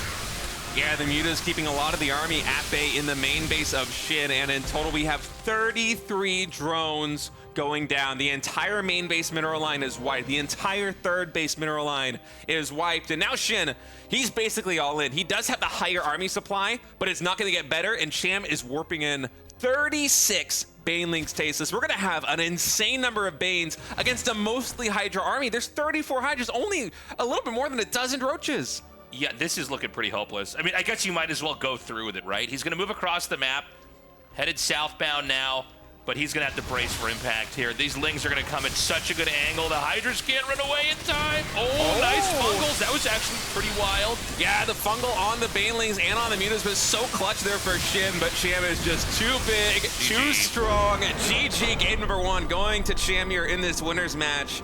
And he is 1 map win away from advancing in 1st place out of Group C. Cham's looking really good. This is pretty sick, actually. Yeah, man, I'm getting hyped watching this. It's always kind of funny because, like, StarCraft II's been out for like 15 years now, right? You get used to players being at like a certain skill level. I'm sure people that just are avid watchers of StarCraft II kind of get this. That when you see somebody level up, it's kind of crazy. Mm-hmm. You know what I mean? Like in my head, and no disrespect to Cham, I just thought, okay, like, you know, with the other 2 Zergs we have here, and of course these are the Zergs I'm used to casting all the time, right? I just kind of thought they had the upper hand, but Cham has like really leveled this up. I would not be shocked if he goes 2-0 here and just moves on out first. His macro just seems so good. I almost feel like SHIN kind of has to go for some kind of aggressive play in this game number 2 because Cham has won almost every single macro game. The only game that he lost was when he was absurdly greedy in game 1 versus Solar. Well, you know, it's funny. It's like he seems to get all of his tech later than his opponent, and like I said before, that's not good or bad, but it is interesting. He just drones a little bit harder. He seems to have. He certainly doesn't seem to be interested in any of the game right away. Mm-hmm. Doesn't mean we won't see that in maybe this game too here, but you know, he does seem to be basically pretty good at kind of developing and then getting into a very strong position in the late game there. Like those mutas, he knew exactly how to use them. He knew exactly how to hit that 4th base so that could never get up. And obviously the follow-up tech about just having enough Banes. You know, you're kind of forcing them into making Hydras because that that's the only thing that can really fight Mutalisks, right? And even forcing them to get infestors, but then you just disengage. You're on your 5 bases, you're so ahead, and then all you have to do is, you get the counter to that, which is the Banelings. You kind of force them to tech into a corner, so to speak. Anyways, guys, we're going to go into Game 2 here in this best of 3. Remember that the winner of this series survives Group C in the RSL. Cham spawning down in the bottom left here as the red Zerg, SHIN the blue Zerg in the top right. So, let's see if we got anything crazy going on here. It's been actually a day of kind of macro timed attack ZVZs, a little bit slower. But as far as macro games go, they have been ending so quick, actually. Like, you basically see one player max, and usually it's Cham, just because he's been a little bit more greedy than his opponents. And a minute or two after he's maxed, the game is generally over. We're not really getting the macro back and forth. It's kind of like Cham just keeps leveling up and getting bigger and better, and then it reaches this breaking point where he is ready to just dominate the map. It is so cool to see. As somebody who was playing against Cham many years ago, to see how much hard work he has put in. Yeah, it's paid off, Like, he has grown into such a strong player. It's just so exciting. So we have the extractor coming down here for SHIN, and it's going to be just a little bit later here for Cham. And yeah, Cham just showing a lot of competency, in late game here. Yeah, I don't know. I have nothing else to say, Steve. I'm waiting for these builds to start. This is CVZ. It's hard when you get like so many games in a row of basically mirrored builds into like 3 bases, because mirror matchup with mirrored builds at the start. Yeah, you kind of run through all the things to talk about. I'm like, well, SHIN is blue, but Cham is red. They're like, what do I say? It is the biggest difference in this game right now. Yeah. By the way, guys, do us a favor. Follow our socials for RSL. We've got X account. We've got Instagram. We have TikTok if you're a Zoomer. We've got Do we actually have a TikTok? That's so cool. We do have a TikTok. We're so hip. Guys, Instagram, you're probably just looking at girls' butts on there. Get your life together and follow the RSL account. You pervert, all right? Use your Instagram for something good. Finally, the Twitter account, I feel like a lot of gaming is just sort of on Twitter when it comes to like social media, so I'm confident. I think our Twitter's at 1,000 now. I think we just might have hit that today. Do we have a Facebook account, production? We don't have... What? Not yet? Not yet? Okay, well, Not listen, yet. tell Grandma, tell your boomer parents that we're going to be on Facebook too, okay? Thank you. Thank you. Follow our socials. All right, we're back in this game. Has anything changed yet? No, not really. Keep going, good. Tasteless. All right, well, just saying, guys. They told you social media is bad for you. It is, but you still need to follow our accounts, okay? I don't want to hear any complaining about it. Yeah, open your phone, set that timer to 15 minutes on X, on Instagram. Get on X, follow the Revive SC2 account, start doom scrolling. When you hit those 15 minutes, make sure you don't go down and say, remind me again in 15 more minutes. Don't keep doing that. Just keep it at 15 minutes, but make sure you spend at least 10 of those minutes on RSL. That's right. So we have lings being made here. 16 are hatching here for SHIN. SHIN's going to try to come in here for an attack, but this is actually funny. I think they're both literally trying to do the same timing attack to each other. Even when we get the builds that shouldn't be mirrored, they're still mirrored somehow. Yeah, exactly. So, yeah, I mean, the thing is, it's going to be who's going to attack first. Whoever attacks into each other should be at a disadvantage. That's going to be SHIN here, because if you have the same number of units and you're closer to the starting point of everything, then you should be able to hold this. So he's going to send these lings up here. These Banes, one is going to be terminated before it can actually finish up here. Got 2 more Banelings are going to finish. For Cham, he just really wants to keep this third base alive right now. He does have 2 more drones, so he's getting at least a little bit more eco. And both players seeing this are going to start a big round of drones back at home. Oh, be careful there, SHIN. Very close to destruction. As there's also a Baneling finishing up right now for the Blue Zerg. Finally barely goes down before it's done. This Baneling also on basically 1 HP. He's actually getting a pretty good hit off right there on Cham's lings. Not a lot of lings to support these Banes right now, Tasteless. Yeah, for now, it doesn't seem like SHIN's able to really get that much done. The hatchery's at about half health. We have 2 Banes coming over here, and it looks like neither is going to be... Oh, hold on. If you can at least bruise those drones, you might be able to get in there later on and get something done. Yeah, Cham just had another big swell of Zerglings finish up, so maybe he will be looking to get the confirmation on those 4 kills in the natural expansion there for SHIN. As it is right now, both players, they're kind of transitioning a little bit. Cham is going for another Baneling attack, 2 more of them getting sent into the natural expansion of SHIN in just a moment. SHIN probably just going to trade these out, even getting some Lings too. That is nice, even though one of those Banelings survives. And I have to say, the way this is shaken out, I kind of like SHIN's position a little bit more. Cham did have the advantage from the initial defense just because he was the defender, but it felt like SHIN started the transition back into droning a touch faster than Cham did. And now it's Cham who's kind of a tempo behind in terms of eco. Yeah, he's gonna, oh, he actually manages to save that Baneling, nice. Looks like Ling's, well, I don't know that he can get away with this Baneling. Beautifully done, beautifully done. That's the kind of connection you want to have. It's 5 roaches being made here. We are in the roach tech now. Layer starting here for SHIN. Evo chamber being dropped, kind of in a weird spot, but it's right there in the middle. And the game's going to go on. I mean, right now, as far as drones go, SHIN is a little bit further ahead. He's got some more workers. I think Cham tried to, with kind of counterplay, get something done, and frankly, I don't think it panned out very well. Yeah, and as it is now, SHIN, he is at a higher drone count, but probably not for long because he is really starting to pump the gas right now on the roach production. It has been nonstop roaches for a while here for SHIN, and he is going up to a lair. I wonder if he's even going to wait for roach speed to finish.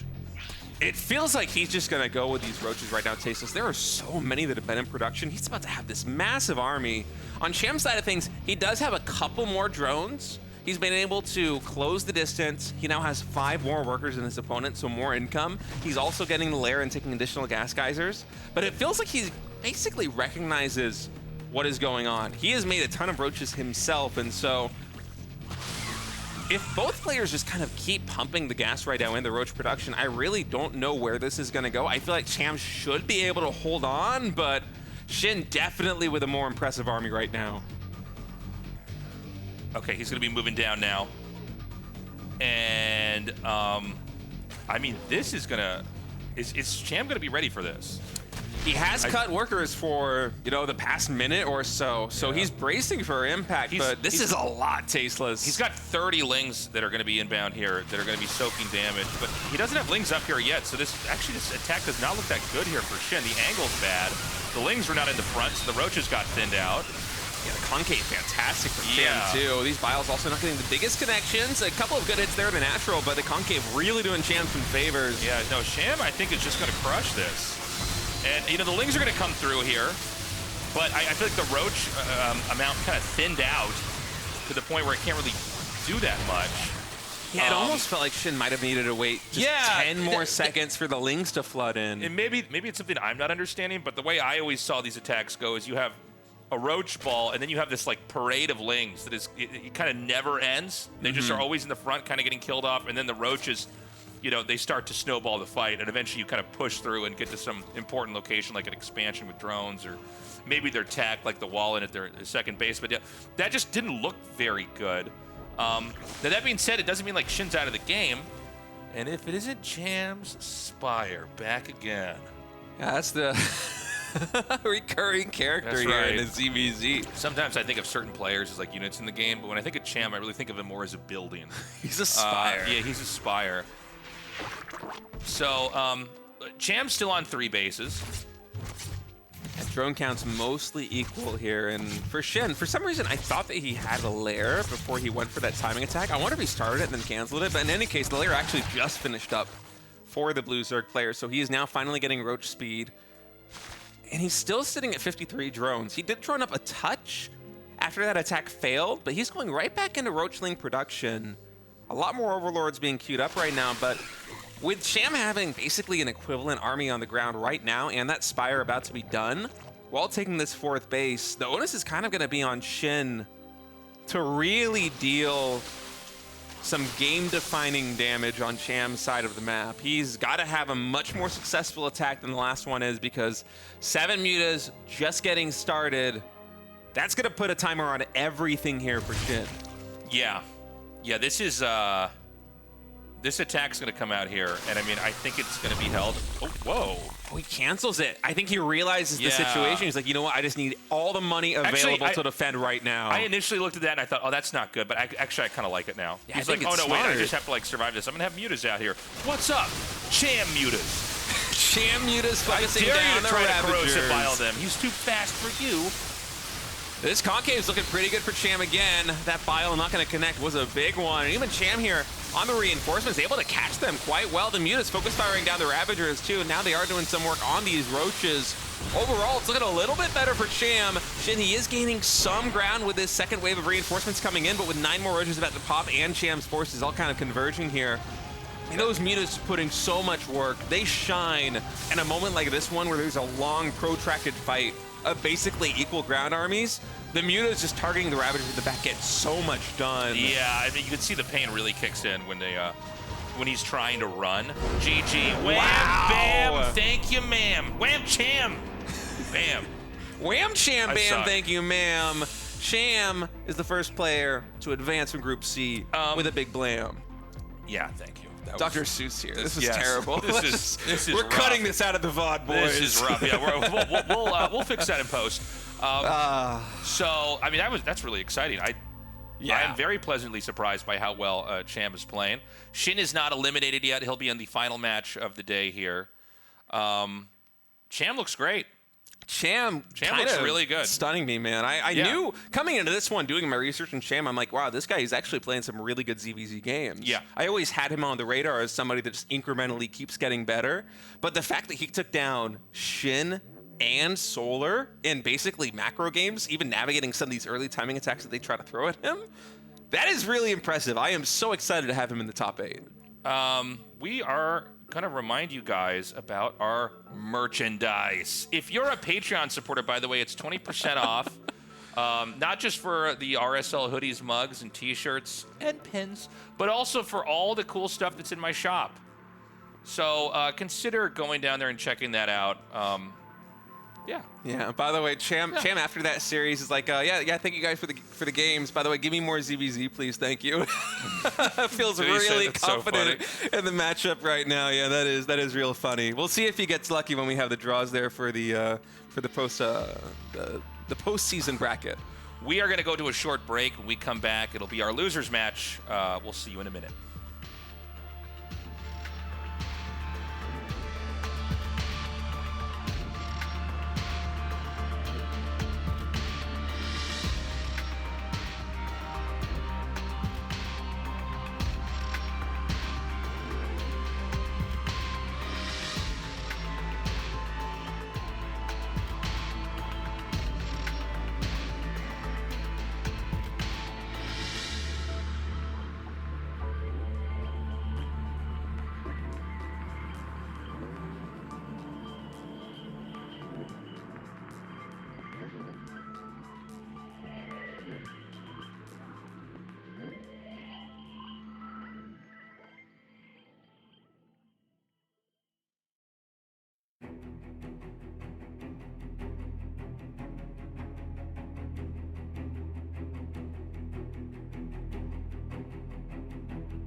Thank you for waiting, everybody. We're back, and we're ready to go into our losers match here. Solar versus Harstem. Cham kind of ran away with the show here. An incredible performance. This, I think, is going to be really tough for Harstem to pull off. Solar is still in incredible shape. Yeah, but I mean, let's see. Yeah, it felt like Harstem was playing around with some really cool ideas in his first series versus SHIN that just weren't really able to get off the ground because SHIN was kind of throwing some curveballs at him in terms of the aggression. And so I'm hoping that we get to see a little bit more of what he has planned for us here in this best of 3 series. But Solar is another one of those Zergs that is just so aggressive and so good at getting value out of their units early, at putting pressure on their opponents early, that I'm not sure if we're going to get there. You know, Harstem, it seemed like in those 2 games versus SHIN, it was a little bit greedy in terms of opening with the really fast tech ups, with a 1-gate expansion into the 3rd, with the low number of gateway units, and SHIN was able to punish it. So interesting to me is going to be whether or not Harstem dials it back into something a little bit more conservative here versus Solar, or if he's just going to try and make some very tiny adjustments to be able to navigate into the mid game. Okay. Yeah, looking forward to seeing what kind of PvZ we're going to have here. Harstem wanted to play a much more like development-oriented macro PvZ and was basically shut down. Was unable to get anything, going on that, and it was like the Archon drops weren't working. We saw, him try to get his four bases up, I think get a second robo and try to develop there. That was shut down. I don't know that Solar's going to be that different either in that regard. Yeah, it feels like, generally speaking in ZVP, Ragnarok is usually a little bit more aggro in the early and the mid game. Yeah. But yeah, Solar is, again, one of these guys who is just capable of any kind of aggression. He is such a scary Zerg. And guys, I think our game is loading up. We're getting ready to go into map number 1 of this series. Harstem versus Solar. Solar spawning as the red Zerg in the bottom left. Harstem, the blue Protoss, in the top right. One of these guys out of the RSL. The other one is going to advance into the final match versus SHIN. Yeah, it's going to be interesting. Again, Harstem, will he go for that development style, or is he going to try to do something more in the vein of a timing attack or some kind of weird window attack where he's going to be able to get in there and kind of shut the Zerg down? Yeah, I really want to see more of the ideas that he was playing with in that initial series versus SHIN. We were talking about this on the break, but I was just kind of sad that, especially that game number 2, where the Lings got into the main base and the natural expansion, and not only did they slow Harstem down, but they also kind of spoiled the element of surprise. When he went for the Templar Archives Archon drop, I thought that was so cool. For a long time when Nee was doing Archon drops years and years ago, it was on the back of a Dark Shrine, and it was very effective. But given the current iteration of StarCraft II, the way the meta is, the way that we now have energy recharge available for those Templar, I think adding in a build where you get those Stormers really quickly, get 2 Archons, have them go cross-map, and you're just gathering energy back at home, assembling an army of Immortals, just a really formidable force. I think that has a lot of potential, and it's something that, at least in Korean StarCraft II, we haven't really seen players mess around with at the GSL level. I really want to see that idea, properly showcased, at least in one of these maps here versus Solar. Well, this game, Solar is just continuing to macro up. We've got Harstem's probe moving out across the map. And yeah, let's see. It's probably going to be something like a Stargate thrown down here, maybe into that Oracle play, into the 3rd base, unless we have some kind of surprises, Yeah, I'm thinking it'll probably be very similar early game development here for Harstem, and we'll see if he decides to deviate and kind of tread his own path once that 3rd base is getting set up. On Solar side of things, we have nothing really too crazy going on just yet. Circling speed is starting exactly when you would expect it to, right around 210. Only a very small number of links to shoo away this probe, make sure that 3rd base gets up nice and safely. And for Harstem, once more, it is going to be the Stargate. So just a very standard opening here in ZVZ. Or PVZ, excuse me. Yeah. I'm still in Cham. ZVZ mode I'm here. still in Cham mode. I'm like, well, what I'm wondering, State, is Cham going to get that Spire again? So yeah, I mean, in this game, we've got Stalker coming out here. And, the probe is already ready to set up this base over here on the side. No Lings to try to come in there and snipe him. Yep, just going to be kind of scouting here in the main base. Gotta be careful. That pylon's out there super early. You know, if there are lings, you can just run out there and kill that. You know, this is like before the Oracle's even in the game. Yeah, but link speed usually done. I'm pretty sure confirmed with the extractor that it's going to be finishing at 3:30. So Harstem knows that he can most likely get away with this. God, it's been a long time since I did the math, but I think it's like if you see the extractor, it's either 2 minutes or 2:20 after that's done is when link speed could be finished. I don't remember this stuff exactly, but somebody of Harstem caliber is going to be able to scout the base and be like, you know what, I actually can build that pylon this early. I can be that safe. And those are the kind of information that you need to know to be able to execute these kind of builds, because this is a one-gate third base. I think it really is just the Adept and the Stalker. I think I need to adjust your mic here. Oh, is it a little bit off? It's a little bit above your yeah. Try talking now. Is that better? I think it's a little bit better, yeah. So, I'm sorry, I wasn't paying attention to what you said. I was just looking at you and being like, oh, his mic's not quite over. No, we're good. Harstem, he's taking his third base right now. Twilight Council is coming in. Ooh.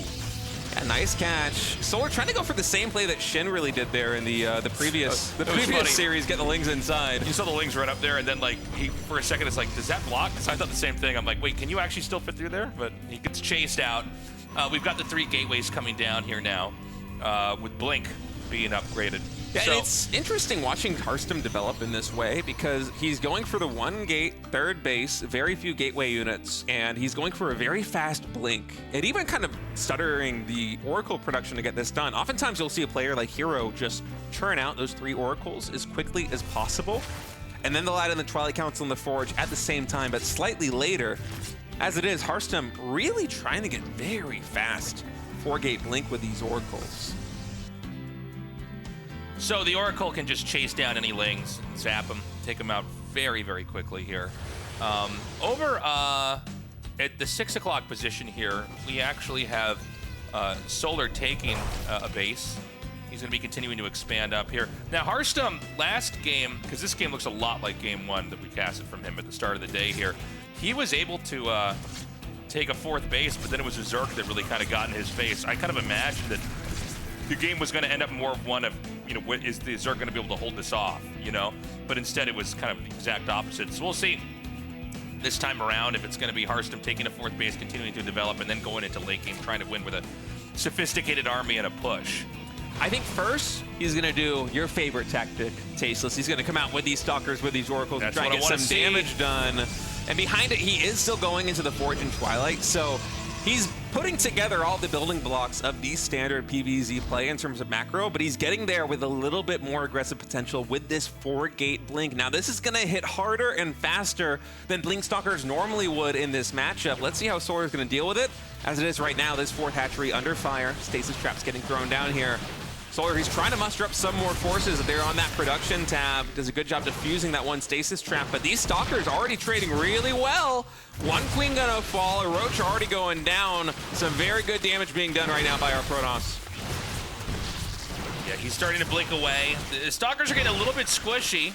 Did not have the Oracles in here with this. Kind of kept them back. Yeah, a little bit surprising actually with only 1 queen, because those 2 Oracles could take that queen down in a hurry if they decided to join in. I wonder if that was just a mistake or he was too preoccupied doing anything. He's going to throw more gateways down here. He kind of had to stop the harass for a little bit. Now the Oracles are going to come in, but the queen is gone. Yeah, I mean, there's a lot of spinning plates right now as Protoss, because they're trying to take those additional geysers. You're getting Storm, you're getting Charge, you need to build extra infrastructure back at home, and at the same time, you also have to micro those Stalkers, so very understandable situation right there for Harstem, and he kind of got his damage done, you know? He slowed down. The droning here of Solar is, are we actually going to have these queens go into the Overlord?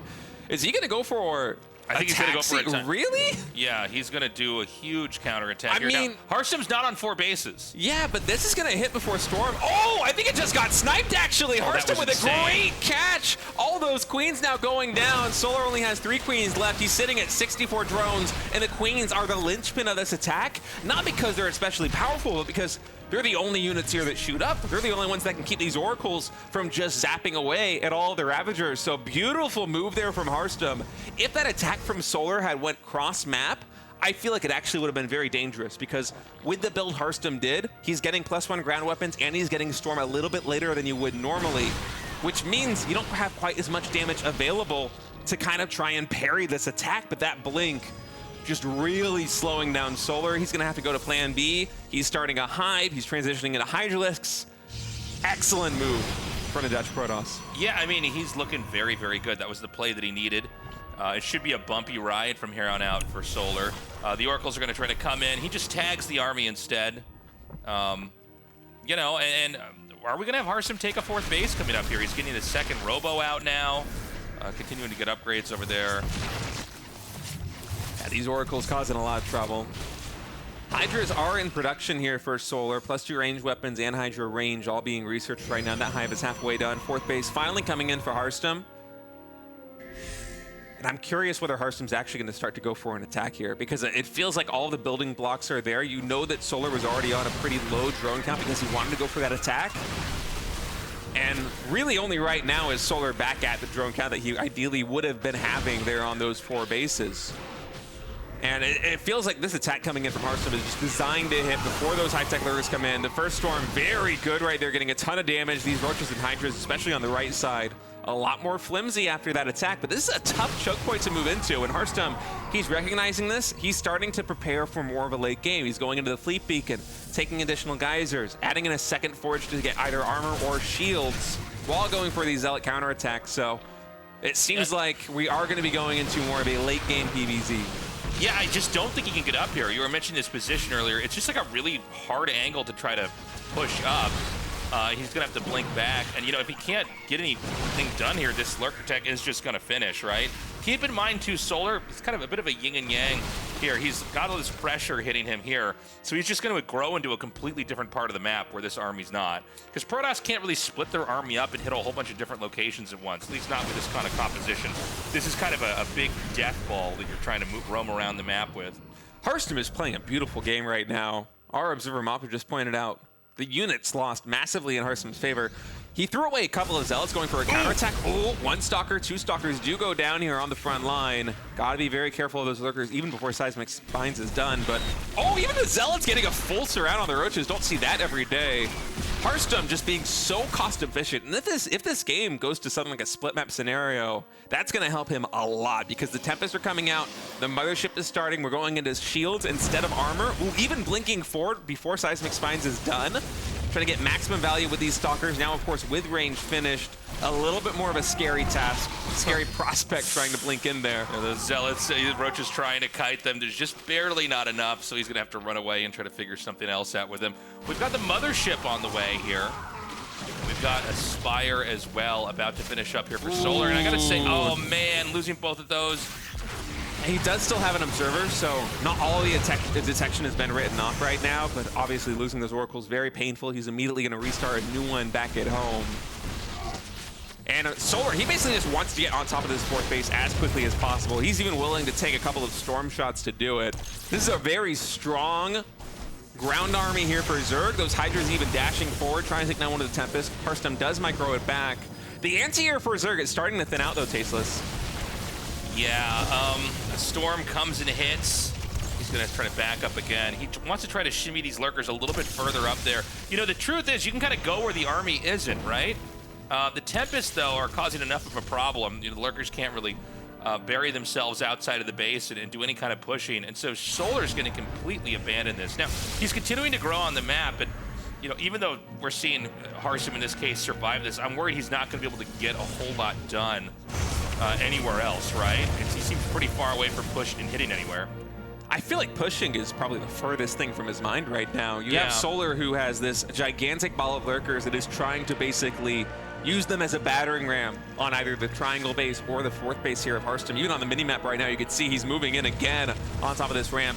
He wants to siege down an expansion and slow down the Protoss so that he can take an edge in the late game, and he's going to be moving in once again, this time with a ton of Corruptors, instantly focus firing down one of those Tempests. We do have Cloaking Field coming in for the Mothership, but with 2 Overseers, the units are still revealed. Mothership taking a ton of damage. These Templar low on energy, only 1 storm available, but the big flank coming in from Harstem is enough to clean up the ground army. Yes, the Tempest will fall, but Harstem wins the battle on the ground, and now Solar has a ton of Corruptors and basically no ground forces. Yeah, that was pretty incredible by Harstem.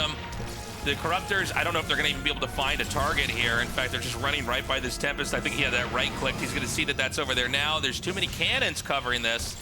And Harstem has a counterattack. It's over here at 6 o'clock.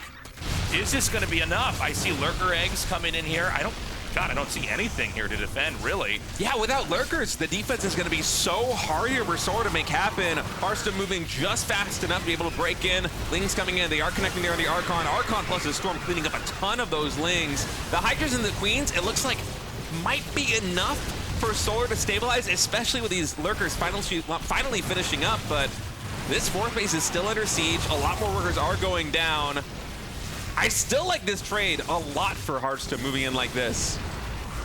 I mean, look at the bank right now. It's 3K in terms of gas and minerals for Harstem. He's got a double forges pumping. Actually, the Corruptors trying to find some value. They're going for the Nexus that's building the mothership, by the way. If that goes down, that'll be a big win for Solar. Yeah, that is going to be pretty bad. I mean, he takes that out. That puts Harstem on only 3 bases mining. And keep in mind, we're like almost 15 minutes into this game. It's been going on for a while. And the issue is Harstem's like, he's gotten some damage off, but it seems like his army's actually pretty small, pretty unsophisticated. It's like 3 Tempests and then Zealots and Stalkers, which isn't exactly like a Zerg destroying force. Solar, you know, he absorbed a lot of blows, but, you know, as the dust settles over here, we're seeing a position where Solar has a lot of the map. He's got a lot of bases. He has a lot of workers still. Harstem's kind of rebuilding and restructuring an army that should be viable for a push, but I think in the downtime, Solar's just going to be looking very strong. Yeah, the income differential now massively in favor of Solar, despite having less workers, just because Harstem's saturation is kind of abysmal right now when those Corruptors take down that fourth base. Mothership getting rebuilt. Harstem going for a double expansion while attacking with these Zealots in the top left. I love this move on both sides. Create pressure on the complete opposite side of the map while double expanding and setting yourself to have a fully saturated 5-base economy here with those 84 probes. I love the Zealots. I love just sending these out, causing a little bit of chaos here, keeping Solar honest. Both sides are ramping up in supply. It's 2 Nexuses being remade. I guess one just finished, but there's another Nexus being remade here in the bottom right. This is turning out to maybe be the craziest game of the evening, State. We're really getting, you know, so many bases here on the map. Hydras kind of stimming forward, trying to take out some of those Zealots. I love that we're getting to see Harstem's game plan as it fully unveils, because he is showcasing a really strong mid and late game here, going toe-for-toe with one of the best Zerg players in Korea. Oracle is able to cast Revelation on all these lurkers, and that is going to allow these Tempests to try and get some ship damage in. Already taking down 1 lurker. Might be able to get that Overseer if they could. It would be nice, but there's actually a lot more behind it. So Cloaking Field not going to do all that much for the Dutch Protoss. His +3 shields, or +2 shields, excuse me, is finishing up, but this is a hard angle for Solar to engage off creep with Hydras, even with the lunge ability. I mean, like, they're dashing backwards there to retreat. The Nexus, or not the Nexus, the Hatchery is being taken down in the top left. Solar, it looked like he was stabilizing there for a moment because Harstem wanted to get so much damage done after he wiped Solar's ground army out. But since then, Harstem has just been taking W after W, now attacking this base all the way down here at the 6 o'clock position. Corruptors, they are coming in. There's a ton of Corruptors trying to find a connection on these Tempests. You know, the Protoss has the push potential. With the Tempest, you know, suddenly there's not a whole lot you can do. Oh gosh, he's going to come in here. He harpoons one, takes out that Tempest. Yes, he does. The thing is, you know, when Protoss tries to push, I don't feel like they're actually getting that much damage done. Hydra's really nicely controlled here. What a flank coming in from Solar, actually. That is a nice win for the Zerg. Only 4 or 5 Hydras remaining at the end of the day, but the Corruptors were able to take down all those Tempests. Still, very, very cost-efficient trades overall here for Harstem. Solar's going to try and attack in, but you see there isn't that much to support the Lurkers. Look at here, just barely enough Lurkers to finally push through. But this is getting kind of scrappy right now. More gateway units warping in here at this third base. Harstem trying to reinforce.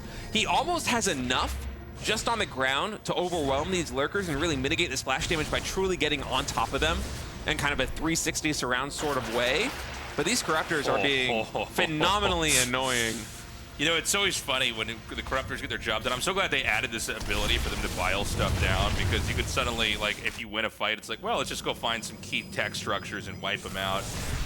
I think that Solar might be able to come through again and break this expansion. And if Harstem, excuse me, loses the 2 bottom right bases, I think, correct me if I'm wrong, but his third base is mined out, right? Or practically mined out. Yeah, it's very close to being mined out. I think a lot of it's going to come down to this engagement for Harstem.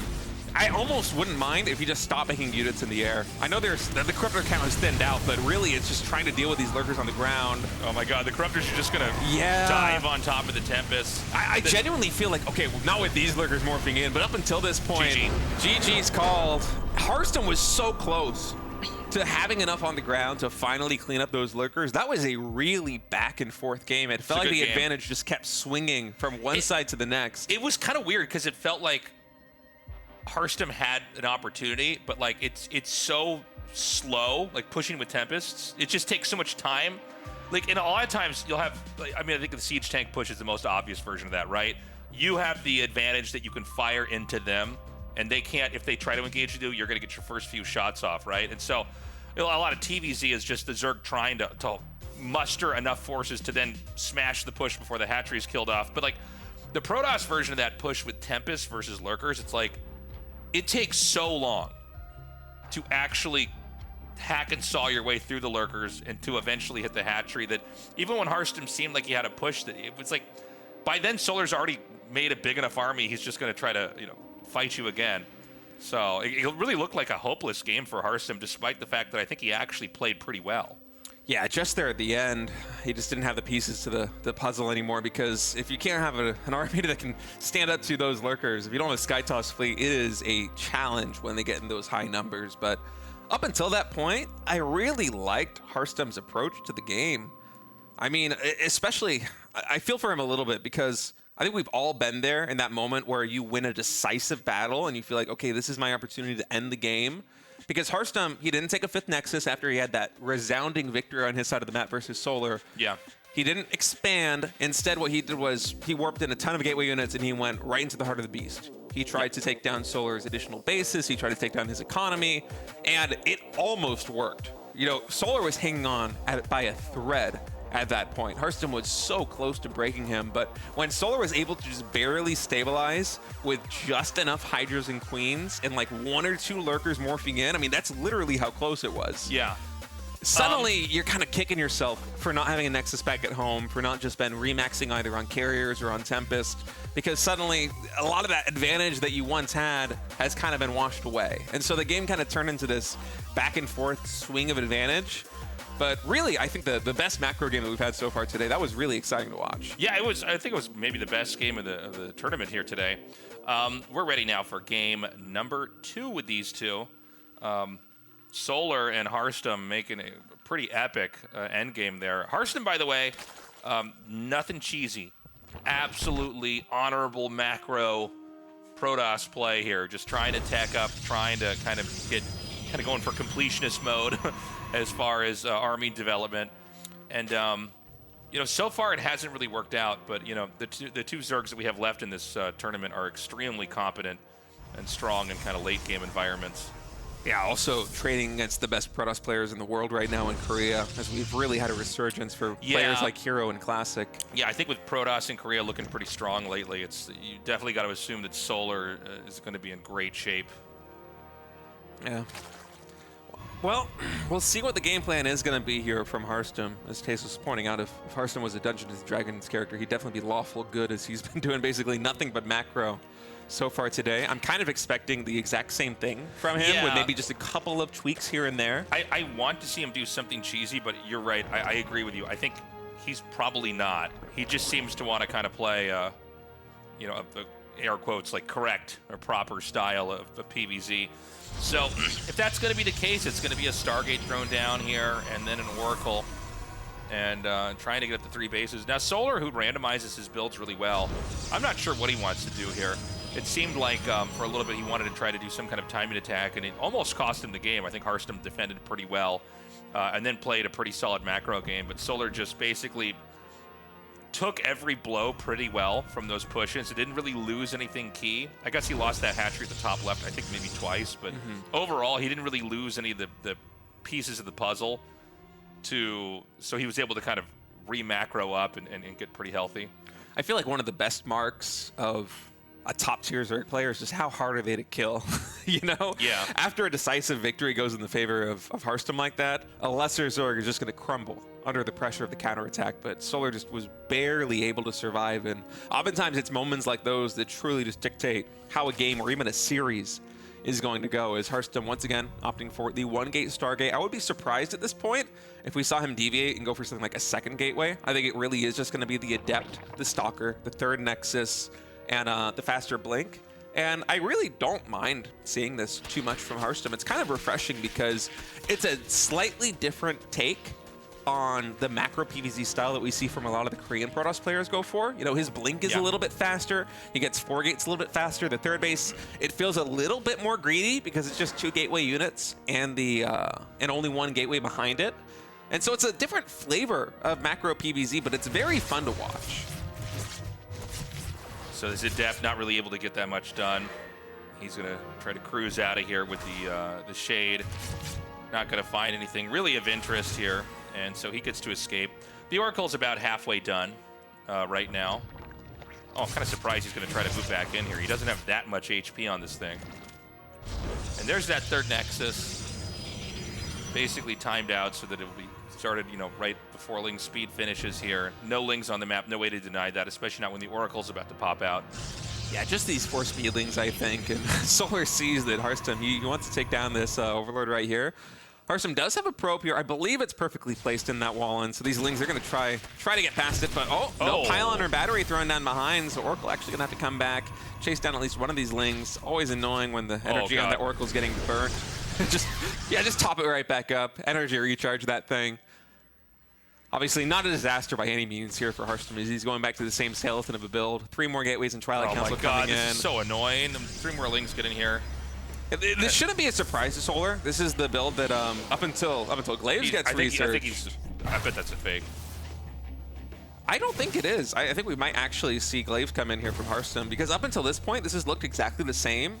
And it might be the kind of situation where, you know, Solar, because he's getting those Lings in, obviously we can't go into the mind of Harstem in this situation, but because Harstem has gone for this exact setup of the really fast Twilight Council with no Forge, the very fast 3 gateways, the Adept, the Stalker, the third base, it looks like the same build that he's done in all 3 PvZs today.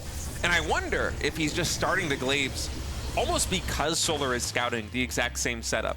Yeah, I mean, when you see the Twilight Council upgrading, you don't know what's going on inside of it, right? You just know there's an upgrade, so it's not like you can see that and then go like, oh, you're going Glaives, or you're going, you know, Blink or something like that. So I think this is a good idea. I'm pretty happy to see Harstem try this out. I think this kind of makes sense in a tournament like this, just judging from how his games have gone, to basically disguise some kind of a timing attack with a build that basically looks like what he did in the other games we already casted. Yeah, but that Ling with the clutchest scout spotting all of those shades, popping there, the natural expansion, and Solar's figuring this out very quickly exactly what this build is going to be. Stalker is in position, but there's pretty good surface area. 3 Lings can attack this at a time, and also you can't really wall in very easily behind it because the Stalker is so chunky. So Pylon and Adept both going to be thrown there, the natural expansion that will thwart the attack from Solar. And Harstem with these shades sees the Banelings and a ton of Lings, and that's kind of the answer here to these Adepts. Those Glaive Adepts, they tend to bunch up quite a bit, and Banelings do surprisingly well against them, so I would be surprised if we saw Harstem fully commit, unless it was somewhere where those Banelings are not. And Solar, knowing this, is actually really committing. Oh it's even Banelings morphing in here, the natural expansion. These pylons are going to go down. Gateway unpowered, and the door is wide open. Will we have a recall of the Adepts back to come home here for Harstem, or are these Banelings and Lings going to get so much damage done? I mean, this is an insane amount of damage. I don't see the recall. I don't see him sending anything back home. There's more Lings that are going to spill in here. The Oracles are back here. The Adepts are like slow walking back home. Yeah. Gets the Cybernetics core. That's super annoying to lose that. This is just so much damage. Oh my god, and these Banes. Okay, he's just going to go for the... Oh my god, he's going to get the surround. No, the surround comes in. The Banelings connect. The Adepts get taken out. That was insane. Yeah, and you look at the Nexus too, I think that Harstem might not have had enough energy to recall back at home. You know, his macro is too good, as funny as it is. And just such a painful moment right now with those Banelings coming in. Keen insight by Solar, recognizing this weakness, and Harstem's base back at home, and absolutely capitalizing as the probe damage continues. The wall once again getting taken down. Dude, I mean, he might just tap out. This is a This is such a disaster. You know, when you have the timing attack move out and they counterattack and they kill all your workers and your timing attack literally didn't do any damage, I mean, this is just like the worst possible thing. So, I don't know what kind of game Harstem wants to play from here. I mean, I respect the fact that he's going to have to fight for his tournament life, but like, this is looking really brutal. Force fields there to take out those Lings, but Solar's on 5 bases. Like, he's in such great shape. Harstem's trying to rebuild. He's below 100 supply right now. Yeah, it's been a lot of bleeding for Harstem here in this game number 2. Those Banelings and Lings got so much damage done. Dozens of probes falling, and it's a 20 worker deficit and 2 bases down here for Harstem. And of course, keep in mind, he's doing this on the back of Glaive, so it's not even like he has Stalkers they can warp in with Blink. He's going to be researching Charge first. I think that's a very smart choice, just because the Charge Zealot's going to be much stronger in a straight-up engagement, and Solar's probably going to try to capitalize on this with a push, but even the Oracle's flying in. I mean, you're not anticipating this many Hydras to come out in right this moment, but Solar is just, I mean, his macro back at home is off the rails. Like, this is just, it's going to be a wall of damage. I don't expect this game to go on for more than another minute or 2 here. I just don't think there's enough Storm, and certainly not enough Force Fields to kind of like curb this or prevent this, so. No, Storm only about a quarter of the way done as the Banelings are rolling in. A Templar get taken out. Force Field is going to save the day there at the third base for a little bit, but Solar a little too strong. And that Baneling Ling counterattack, I mean, talk about just killer instinct there from Solar. You have an opponent who's going 4-gate Glaives, is right at your doorstep with those Glaive Adepts trying to find damage. And Solar sees it and he's like, you know what? I've got like a dozen Banelings here. I'm confident enough that I'm going to send every single Ling cross map, turn those Lings that I already have near his natural expansion into Banelings, and just completely break down the door. That was the game-winning decision, and it was a resounding victory. The Adept timing fell flat on its face, and I mean, I don't know. There's not much else to say. Unfortunately, Harstem has been eliminated. That leaves us with our final match. It's going to be a ZVZ Solar versus SHIN. We're going to take a short break, and when we return, we're going to go to close out Group C.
welcome back. We're going to go into our final match here of the evening. Pretty quick day so far here. Although, I don't know, maybe this final one is going to be a little bit more drawn out.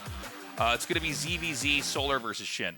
Yeah, Solar versus SHIN. Two players who, when I was looking at the groups as they got announced, I'm like, oh, well, they're the clear favorites to advance from Group C. Yeah. Probably expecting both of them to advance. How many foreigners are we really going to have in the round of 8? And then Cham just showed up like a superhero. He looks so much better than everybody in ZVZ. It's kind of stunning. Yeah, I'm very curious now how deep he's going to go. Yeah. We didn't really get to explore his other matchups, but, you know, especially for me, like, I cast SHIN and Solar all the time. Like, I'm so used to seeing these guys, and they're both in great condition, so it's kind of a wild thing that that we're here now in this final match. Only one of them is going to move on. We're only going to get one of these powerhouse Korean Zergs to advance. Yeah, I feel like I would have to still give the edge to Solar here. His ZVZ, at least within Korea, has been so strong recently, and I don't know, man. It's tough to say. It does feel like ever since we had that 10-month hiatus in StarCraft II, where the scene kind of downsized, waiting for the circuit to effectively get renewed,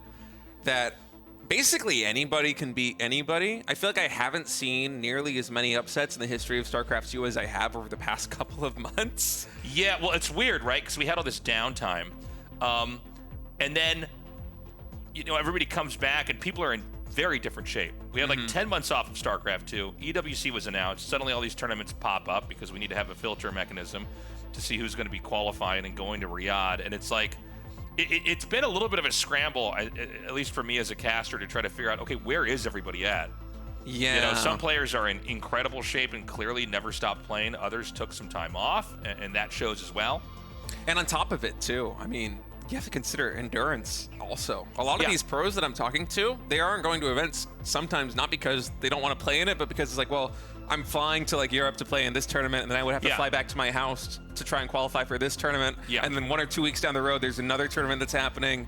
It's kind of crazy. We are moving at lightning speed. I try to always have my finger on the pulse for StarCraft II and watch like at least all of the high-profile games, but the fact that there's just so much action happening right now. Like we're cramming almost a year worth of content for StarCraft II. Oh, it's insane. In the span of like 3 months. And RSL's part of that too, with like 4 days in a row. People are like, we're saying, oh, Cham beat Solar just recently in another tournament. I'm like, there's so much going on, I can't personally keep up. But keep in mind, guys, when EWC is done, we do plan to continue the RSL here. Yeah, with your support. So. I think we've got at least we have 2 more seasons locked in for this year, right? And given the pacing of this, I feel like there's a lot of room to kind of have more of like a preparation style, like slow things down, give us some time to breathe. Well, also, you know, if we keep getting more support on Patreon, we do want to do a live event in studio. We basically wanted to start with something that was like can scale up, because, you know, first we had to build out this broadcast space and get a production team. It's like, okay, that's step 1. But yeah, who knows? I mean, depending on the support we get, we can certainly match in size and scope, you know, whatever the StarCraft II scene wants. So in this game, you know, ZVZ, we're watching both the build orders be very mirrored. I feel like when I see these two guys when I cast these two guys facing off against each other, it's a lot more explosive than, as an example, the games we saw with Cham earlier. Like, Cham is much more of a robust macro Zerg. Like, he doesn't want to end the game right away. He feels like he's strong in a longer game, and you know, why not just kind of get to that point and defend properly? But I think these two make for a little bit more poppy interactions. Yeah, SHIN and Solar both feel a little bit more like aggressors or initiators, whereas Cham, his approach to ZVZ is definitely a lot more based on reactions to what the opponent is doing. He's always, it seems, trying to be a couple of drones ahead of the opponent, and he does that at the expense of having, say, all of his tech and all of his upgrades a little bit behind, but in the end, he actually does have more money. So once those upgrades complete, he's probably got more stuff. And it's a little bit surprising, again, to me, that we have Solar and SHIN here with completely mirrored builds and nothing happening in terms of early aggression. I really thought that with so many Zergs in this group today, I mean, Solar, Cham, and SHIN, that we were going to have a little bit more of a range in terms of all-ins, in terms of timing attacks, and I feel like the closest thing we've had to that is maybe something on like 3 bases, hatch tech, 40+ drones, Yeah, it's like roaches. a roach missile attack timing, which is fine. That's a strong way to play the game. But yeah, I'm used to seeing a lot more like, you know, Ling Bane stuff going on here. For now, I mean, the builders are just completely mirrored here. Ling's speed is even, so is the Baneling's Nest. It's like casting pre-Legacy of the Void PvP, waiting for the Cybernetics Core to like, finish. Come on. So, yeah, for now, it's just going to be all about the development. If you want to build the copy in ZVZ, this is kind of the way to do it. If you're not going to do anything crazy like this. Baneling's Nest, it can be for aggression. It can also be just for defensive purposes. It's just something that you basically always just have to get it, you know, every time. And if you don't, it's like, well, you are putting yourself at risk and also giving up a lot of, you know, opportunities for defense and offense. And you can see it's down to a science. It's like, now you make 6 links, you know. The queens are about to pop out here. First Baneling starts. I think the biggest deviation that I've seen so far is that Solar just had a round of 2 drones, but Shin made 3. Yeah. All right, now we have Shin really pumping the gas on the drones. This is the first time we're playing a game now, Tasteless, all right? Yeah, this is where we've got a lot more drones coming down here. Now, the Roach Warren started, so they're getting to basically the same spot. They're doing it in slightly different orders here. Yeah, additional gas geysers also coming in. Evolution Chamber going to be a touch faster here for Solar, so that might mean that he will be the one to pull the trigger first should there be a timing attack, but Shin just a touch behind him on that as well. Really just continuing to keep the pace, even when it seems like we're going to have some deviation in terms of one player is going to go for the upgrades faster than the other guy, or one's going to go for the Roach Warren maybe 30 seconds faster than the other. Things just kind of have their way of naturally equalizing here. Now, Shin, he is able to get a Zergling into the main base of Solar and confirm that things are effectively identical. Yeah, it's, for now, I think we're gonna have to wait, basically. It's missile attacks on both sides here, and the layers. I mean, it's funny. I thought we were gonna have, like, a lot more, like, kind of crazy action-packed games, but it's been a lot more like these deep macro kind of growth ZVZs here. And that's what we're going to have here now. In fact, I think we're probably going to have both guys going to a 4th base before they do anything else. Yeah, Solar right now is going up to 4 geysers. Shin is going up to 5. And that is one of the most, the biggest distinguishing differences in this game thus far. I mean, we've casted so many different ZVZs, and we always joke about how they kind of, well, when they both macro up, it's just the same game all the way through 5 minutes. This one actually was basically the same game all the way through 5 minutes. Yeah, no, I mean, they've both been doing the exact same thing here. So, I mean, I kind of welcome this. I think we're going to go into a pretty epic late game fight here. Missile attacks are, like, basically perfectly synced up. We have 10 roaches being made here for Shin, and we still have droning happening right now for Solar. So I'm waiting to see, like, are we going to have... Yeah, so it looks like it's going to be Shin who'll be attacking first here. It certainly is looking like that. Finally taking that next geyser, and it's nothing but roaches right now for Shin. So Solar did just have a big swell of drones. He's actually more than a dozen drones above his opponent right now. And good news for him, he is adding in additional roaches. I was worried for a moment he might pull what Cham did in his very first ZVZ of the night and just go absolutely crazy with the droning, but instead he's dialing it back, taking a 4th base. Actually, so is Shin. In the top right, I think Shin with these lings should be able to get the cancel on that hatchery here in the bottom right. Yeah, in fact, actually confirming the kill, I'm quite sure. Yeah, that was a kill on that hatch. Yeah, beautifully done. So he takes that out. That's really been the first kind of significant thing that's happened in this game. It's just mostly been just this race on either side to develop. We have... He's going for a Cham. He's going for the Spire over here. He's doing the Spire, man. So this is where we're really seeing a real branch out here. It's double Evo for Solar as well. Okay, so now we have some real changes coming in. Solar is going to try and go tit for tat and get a cancel here, but actually massive Baneling hit, able to take down all of those lings. And now Shin is moving cross map with a lot of roaches.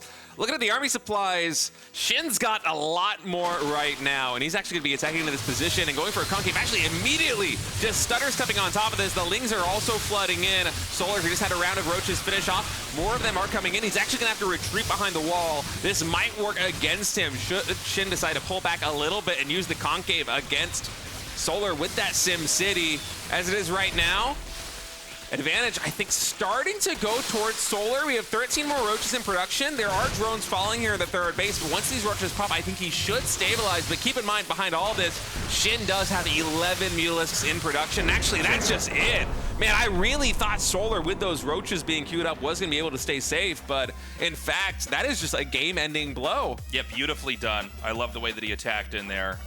Spire kind of coming behind that. Sometimes I look at this, I'm like, is the Spire there for looks, or is it because he wants to have like a follow-up tech and like, you know, if he's going to be defending everything on the ground, maybe he can come in after that and hit him with something else. Anyways, beautifully done. Beautifully done. That was a it was a really slow build up to that timing attack. That was, I want to say, one of the most mirror matchups I think that I have ever casted. It was a little weird to cast because I'm like, well, they're both doing the same thing. They're just still doing it. They keep, you know, nobody's deviated the entire time, but eventually it happened. Beautifully done. So SHIN is up with a 1-0 lead here, and yeah, let's see if he can close it out with a 2-0, or if Solar's going to tie it up 1-1. Yeah, let's see if we have another 5 minutes of nearly identical builds. yeah, it's like watching that dance scene in Pulp Fiction where they're just like perfectly matching each other's energies. Like, I'm building the drones now, I'm building the drones now, just completely in pace. So we're going to get our game loaded up here, and let's see if Solar can try to bounce back, or if SHIN is going to close us out with that 2-0 lead. And what's been, I got to say, like a little bit of a quicker day, quicker evening overall here. We've just had a couple of short games, shorter than normal at least. Anyways, in the top right is SHIN in the red, and the bottom left is Solar in the blue.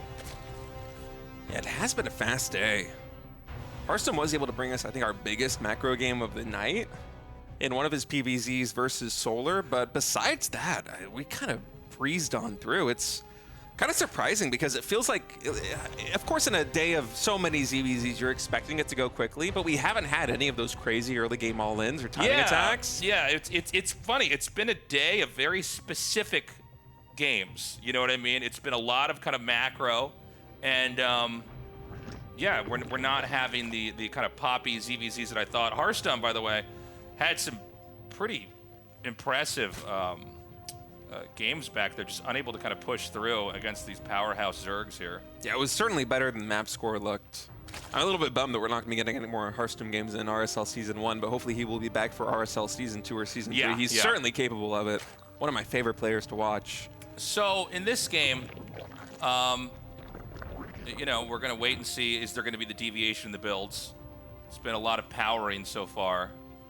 Basically every ZBZ has been like this so far today. I feel like I'm in an episode of The Twilight Zone right now. And yeah, it's kind of weird to say that one of these guys is going to advance, the other one's going to be knocked out. It really was kind of a day of upsets with Cham just coming in, going, what, 4-1 overall versus SHIN and Solar, two of the better ZVZ players that we have here in Korea. And even just fiending for more. I loved how right after he wrapped in, like our Mapu in the chat was just like, yeah, man, congratulations. We'll see you in a little bit. And he's like, yeah, man, give me some more ZVZs. Like, he is eager for this matchup. He has absolutely locked in. And for somebody like Solar, who up until recently has been showcasing some of the best ZVZ games in the world, it's kind of surprising to have him in this group. One map win, or one map loss, I should say, away from elimination here. Yeah. This time around, just more droning here.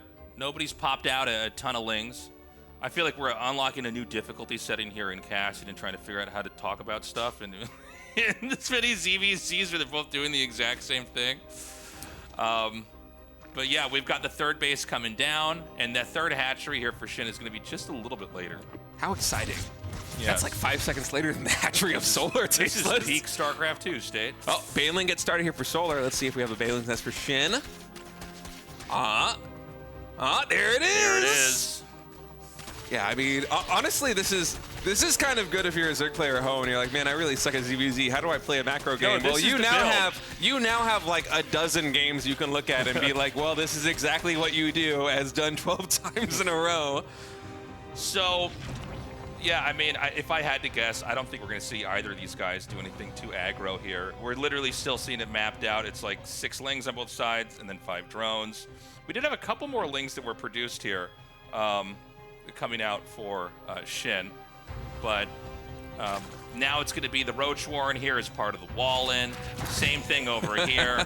But yeah, if you wanted to copy a build, this is kind of the bread and butter ZVZ opening that allows you to kind of branch into whatever kind of game you want if you're not going to do some kind of an all-in. Yeah, this is the build, man. Solar is going a little bit heavier on the drones this time, as opposed to SHIN. SHIN is opting for a little bit more safety here with the extra round of Lings, a couple more Bailings being mixed in, and he's just going to go right on back to droning. So I think eventually we're going to reach that 5-6 minute mark, and we're going to start to have some really meaningful deviations, because I feel like in a ZVZ, where the games are effectively the same like this all the way through the beginning, it's only when you're deciding, all right, when is my +1 range attack going to come in? When is my layer timing going to come in? What am I building up towards? That things change a lot. By the way, the Baneling, that was so close. So close to finishing just in time to kill all of those Lings there from SHIN. Actually, SHIN trying to get some damage done. We do have 2 Banelings coming in. One of the Queen is going to be able to take at least one of them down. And this isn't going to do anything. He but actually shoots that down with the last Roach. Yeah, nothing of consequent happening, but I'm very, very happy that we at least have a little bit of action here. SHIN has the missile attack upgrade coming. He's starting to accumulate a lot more Roaches. Now, I can't tell. So this might be the same thing here from Solar, although he is getting a layer. So I guess actually we do finally have that deviation. Yeah, it's just it takes 5 or 6 minutes when you have mirror builds like this one to be like, okay, where exactly are we heading? But give StarCraft II a couple more years in the same patch, and I guarantee it's going to get pushed to 6 or 7 minutes. So I want to put a little reminder here while we still have some downtime here. We're going to be on tomorrow, and then we have a week off. Right. So don't forget, if you've been enjoying the RSL, we're going to have, I think, a little bit of a different schedule after EWC. By the way, these Lings are going to come back here. This is actually a pretty good move. You see, somehow doesn't kill a single drone there, though. That's kind of wild. It evenly distributes his damage. The Lings are going to run through, by the way. He'll be able to see the layer. Yeah, layer gets spotted. Maybe maximum 1 drone goes down there at the 3rd base, so some nice control there by Solar. But for SHIN, I think he really is just looking for that scouting information. See how many drones his opponent has, how greedy he is building. And on SHIN's side of the map, he's pumping out more Roaches, morphing in some Ravagers, and a ton of Lings. He might actually be going for a timing attack. Solar is about 10 drones ahead, so a little bit more greedy, but the fact that he's already building Spine Crawlers on his side of the map, that he is pumping Roaches, pumping Ravagers, even adding some Banelings into the mix, some extra Banelings. So this is going to be reinforced with Lings coming down here now. The Banes are morphing. They're not. Actually, they're going to be done just in time here. The Spines, keep in mind, it takes a long time to relocate a Spine. Spine Crawler's far back enough. It's not going to really play much of a role here in the fight that's coming up. The sniping on the Banes in the front has been really good. There's some Banes parked in the back. It doesn't look like he wants to send those out here. Good targeting again with the Roaches as well. It's a better concave for Solar, though. These RBs very even. It feels like SHIN has just a little bit more here on the front line. Solar is going to retreat to the safety of this wall. +1 missile attack just about to finish here for Solar. The last couple of seconds have had an upgrade advantage here for the Red Zerg SHIN. And now coming down from this ramp, yes, you do have to micro back. It's kind of a hard position to attack into with these Biles, but when Solar does get the engage, he does have that better concave. Actually, now Stutter stepping forward, going for these 2 low HP Ravagers. One of them does get focused down. The Queen is going to fall there for Solar, but I feel like he is just about to stabilize. And let's not forget, he does have 10 more workers, so this is a big win here for Solar. The upgrades are equal. He even has Roach speed, so he's able to chase down these Ravagers. SHIN, his lair is only 3/4 of the way done. The upgrades are even. Solar has the better eco, the better tech. We might have him just build up for a counterattack, Tasteless. Yeah, I mean, Solar's in fantastic shape. He held that perfectly. It's funny that Spine was made, and I was kind of talking about how it's not in a great position. Did not matter at all. Yeah, just kind of a safety Spine there in the 3rd. So, you know, he's in great shape, and SHIN's in an awkward spot. He's still about 10 workers behind here. He's going to drone up a little bit more. Solar's going to take his 4th base, and I guess SHIN kind of has to take his 4th base as well, but he hasn't done it yet. Yeah, no 4th base yet for SHIN, as he's basically working on saturating the 3 bases that he's got already. I would expect a 4th hatchery to be in the pipeline pretty soon here for the Red Zerg, but at the same time, it's a little bit of a dangerous moment because Solar, he's been pumping the Roaches and he is moving cross-map. He's going to have Roach speed for at least another 20 or 30 seconds, whereas SHIN does not. So mobility absolutely in the advantage here of the blue Zerg player. And SHIN has to be careful that he does not get caught out of position. You see him trying to set up here at the natural, at the 3rd base. Solar is going to stutter step forward, going for these Ravagers, and SHIN, he just sees the writing on the wall. GG is called, and we are going to go to a map number 3. Yeah, this is going to be the final game of the evening. SHIN basically tried to come in with the timing attack. It did not quite work. You know, when you see the roaches by themselves and the lings aren't there to reinforce to get in the front, once a couple of those roaches get picked off, there's no more momentum. It's kind of a weird concept because a lot of times when you think about tanky units, you think about things with a lot of HP, right? And like charge lots, right? They've got enough HP that, you know, they have to kill them off before they can shoot what's behind them. But in ZVZ, the tanky unit is actually the unit with like almost no HP. It's the Ling. You just want to get enough of them in front that all the other roaches are targeting the Lings instead of the roaches in the back. And yeah, he just didn't have enough momentum with that push to make anything work. Yeah, and Solar also able to be able to pounce on those Ravagers in a moment where the best thing SHIN had going for him with that attack was kind of biling both of the ramps and making the micro very difficult for Solar to execute. Yeah. As soon as you get on top of those Ravagers, even just killing one of them with Roach Speed finishing up, that is a big swing in momentum. And guys, our game is loading up. It's going to be the final map here for Group C in Week 1 of the RSL. Solar versus SHIN. SHIN spawning as the red Zerg here in the top right, Solar the blue Zerg in the bottom left. One of them is going to advance into the round of 8 playoff bracket. One of them is going home. So, let's see how long we're going to have to talk about them doing the same things or not. 5 minutes at least, tasteless. Like, well, it's funny because when you cast it, it's like the first time you have to do that, I'm like, that's fine, I can do it. But then when it happens enough games in a row, I'm like, I don't know, guys. There's only so many things I can say about ZVZ here. But yeah, I mean, this has been just a great tournament so far. It's too bad one of these guys is going to get knocked out, but Cham kind of stealing the show here with his incredible performance. Do not sleep on him when we get into the upper brackets here. It has just been so cool to watch him perform at the level that he did today, taking down 2 of the best Zerg players in Korea, because I mean, we were talking about this on the break. He's one of those guys that back in the early days of StarCraft II, 10 plus years ago, I would hit Cham on the ladder when he was just a young man, and I would take most of the game against him. You know, I was feeling pretty good. I was like, oh man, that's fun. And then I came back to America a while later for like a trip, and I matched against Cham again, and he was just bopping me, and I'm like, wait, what happened? Why is he so much better? And since then, he has just continued to level up. And much like you, I mostly focus on like the Korean scene of StarCraft II. So I'm aware of Cham. I've played against him. I know that he is a legend of the scene in the Americas, flying to Cheesadelphia's, playing in Copa Americas.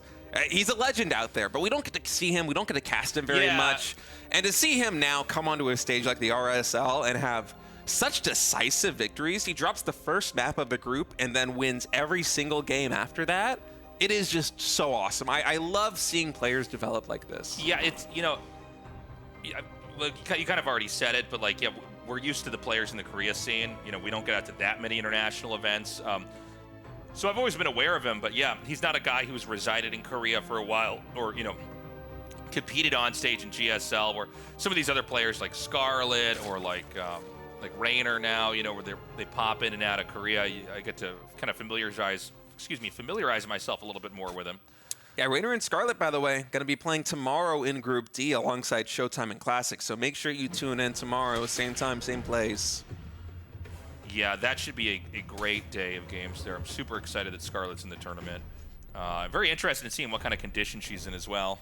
Yeah, I wonder how much she has been playing.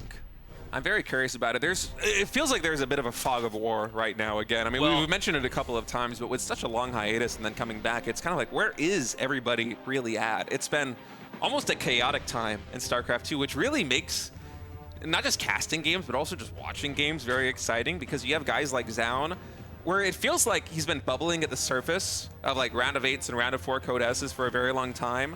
Suddenly burst onto the scene, like he's taking down Serral, winning a series versus Serral in Bulgaria, getting a top 4 in that tournament in BGE. It's just, I find it extra fun when you have a hard time predicting what the results are going to be. Yeah, well, the other thing too with Scarlet, from what everybody says, is that she doesn't have to play that much to be in really good shape. She's more of a cerebral player. Yeah, some people that can kind of just think about the game and be good. So this game, we've got a huge timing attack coming in. It's not an all-in because there's drones being made behind it, but there are Banelings in here as well. This is hitting right where the hatchery is about to finish, which puts you in a really difficult spot because you either have to cancel immediately or you have to try to save it. And it's already down to half health. He's going to turn his Lings onto that right now. There's not enough Lings. The Banes are almost done. Oh, the Banelings finished just in time to save one of those queens for at least a moment. So the third hatch is not going to fall. Two Banelings now coming into the mineral line of Solar, getting good connections, but with only one Ling alive, it cannot get the finishing blow on 3 of those drones. So in the end, only 3 workers going down for Solar, but behind this, SHIN, he was droning heavily, going up to 40 workers versus the 30 of his opponent for just a moment. He's recharging now with more Lings, with more Banelings, as Solar is going to try and get some counter damage done. Roach Warren also in the pipeline here for SHIN. He's building an evolution chamber in the wall to try and minimize the surface area those Lings have. And in kind of a funny way, despite how exciting that moment was, you look at the supplies, dead even, worker counts, dead even, military supply, dead even. I feel like SHIN probably has a very slight edge after those engagements, but yeah, we are equalizing a little bit. The main advantage that Solar is going to have over the next few minutes is this +1 melee, and I think that's one of the reasons why we see him queuing up so many Lings. He wants to capitalize on that advantage. Yeah, I mean, there's a lot more Lings that are going to hatch over here for Solar. It's the Baneling connections, really. That engagement that they had back there, it was like 2 Banelings each connected on a decent clump of the Lings, and that's, you know, that's water on the fire. That just puts out that attack immediately. Melee attack is about to finish here for Solar. I don't know if he can really do that much with this, because obviously Banelings don't really care if they're fighting Lings with stronger attacks, right? They just need to touch them to wipe them out. But he's making a lot more behind this. More Banelings morphing in here. There is a certain amount of roaches here for SHIN, and it's not the easiest thing to do, but if you can get the roaches to shoot down 1 or 2 of the Banes before they connect, it makes a huge difference in the fight. I almost feel like Solar is going in with this. I thought it was going to be a swell of Lings to try and take advantage of the upgrade timing, but yeah, Solar hasn't made a drone in so long. Right now it's 44 workers to the 37 of Solar, and he's pumping roaches now. He is starting to just trickle out 1 or 2 drones at a time as missile attack also gets started up. But it has been feeling like he's posturing to get some damage done for quite a while now, trying to get us around on those Lings. Is he just going to push now into the third base? How many Banelings do we actually have available here for SHIN? There is at least 1 assisting these roaches, kind of like the bodyguard for the roaches against the massive number of Zerglings that Solar's got. And I wonder, because we see this income advantage, Solar has to get something done. Once these roaches are done, it almost feels like their role for Solar is basically going to be to try and snipe the defensive Banelings of SHIN so the Lings can work their magic.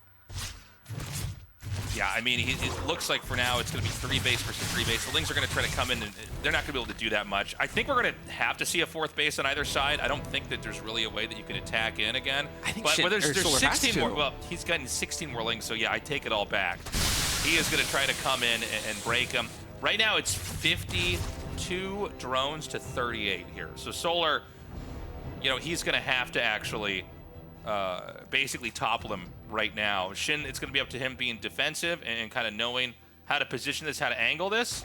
And Solar wants it in 2 different locations. Now, it's all roaches over here, so these Lings are going to nicely get into the front. Meanwhile, it's a counterattack over here into the main. Yeah, Zerglings going into the main base. Those Banelings, they do get thwarted in the natural expansion by the roaches, and now Solar, he is pushing here into the third base. Roaches continuing to chase it on, but it seems like SHIN just has a little bit too much, even with a +1 melee. These Lings not really able to get good damage done. Yes, they are killing some drones here in the main base, but they will quickly be stopped. 6 drones is not enough damage here for our blue Zerg player. He's adding in a ton more workers behind this, trying to buy time. There isn't a lair for SHIN just yet, so we have no roach speed. The counterattack, if there is one, is going to be really slow, but just look at the armory supplies tasteless. 88 for SHIN, 27 for Solar. SHIN, only until this point is Solar eclipsing him in workers, and we're about to have a massive flood of roaches just barrel down the third base of Solar. It might be SHIN moving on into the playoffs. Yeah, I mean, it looks like this is going to be the killing blow here. SHIN's going to come in, and there's just not enough. I mean, Solar, you know, there it is, GG. Can't even play-by-play. Just ends the game. All right. Just sees the roaches there and goes, nope, that's it. Yeah. Man, in kind of a twist of fate, Solar, who, in my mind, was the favorite to advance in first place from this group, being so good historically in ZBZ, just kind of got beat in macro games, both by SHIN and by Cham. It was an impressive showing here. Again, Cham, I feel like, really kind of stole the show. Played so well, so much better than both SHIN and Solar. Harstem had an amazing performance, but just wasn't able to make anything work. You know, kind of went with a macro tech style. And yeah, was never able to make it work with a push. So 2 Zergs advanced today. Yeah, going to have a couple more Zergs in the round of 8 here. And of course, big thanks to Archon Studio, the official broadcast partner here for Season 1 of RSL. Yeah, we love their tabletop miniatures game. It's going to be available for pre-order later this year. I would recommend you go to Archon Studios' website. They got a bunch of great products on there. And we really appreciate them sponsoring us because with this sponsor, we were able to double the prize pool. So yeah, special thanks to them. Yeah, saving StarCraft. Guys, do us a favor. Consider signing up for our Patreon. It's patreon.com/ReviveSC2. We've got a whole bunch of different tiers. The more you give, the more we try to give back to you. As an example, the Stalker tier here, it's $25 a month. You're able to also vote for players and maps, so you get a little bit of interaction there.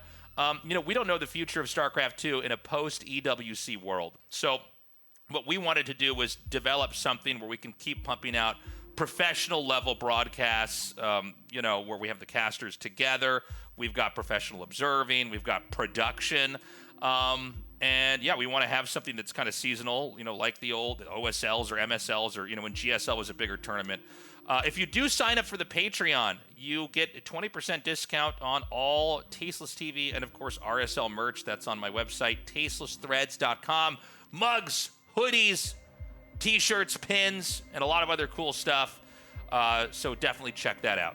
Yeah, everything a gamer needs. And we're almost done wrapping Season 1 here of the RSL. It is the 19th of June. We have one more day tomorrow, same time, same place, and then we have 1 week off as Home Story Cup will be taking place next week. And then we're going to return on Thursday for Thursday, Friday, Saturday, Sunday RSL. And, we have to kind of pack the schedule like this because of EWC, but in the future, I think we're going to have a lot more breathing room to make this like the big preparation style format of Leagues of Bygone. We just don't know the schedule yet, right? Yeah. It's just what we had to do for this is we literally had to figure out what days we could even have a tournament because it didn't overlap with another tournament. So we appreciate you guys being willing to jump around with the schedule that we've got. Obviously, when we finish up our finals, we're going to be going right to Riyadh for EWC to crown the StarCraft II World Champion. So this is our results so far. Yeah, the group standings, Kieran Björn advancing from Group A, Hero and Clem from Group B, and now 2 Zergs joining them in Group C. So honestly, a very even spread. In Group D, we have a very interesting mix of players. Classic, the reigning GSL champion, Showtime, one player that I really look up to, especially in PvZ, someone that I love to model my own gameplay off of because he has such a cool approach to that matchup. Is going to be going up against Raynor and Scarlet. Scarlet, again, one of those players who is also here on the fan vote. So if you want to be a part of that decision-making process in future RSLs, make sure you support us on Patreon. In any case, tomorrow, it's going to be really exciting. We're going to have 2 more good players joining here in the round of 8. I am looking forward to it. Yeah, it's going to be pretty hype. A lot of fan favorites there for tomorrow. So, guys, thank you so much for joining us for today's RSL for Group C. We're going to be back tomorrow, same time, same place. Consider signing up for the Patreon. We love you. Bye-bye.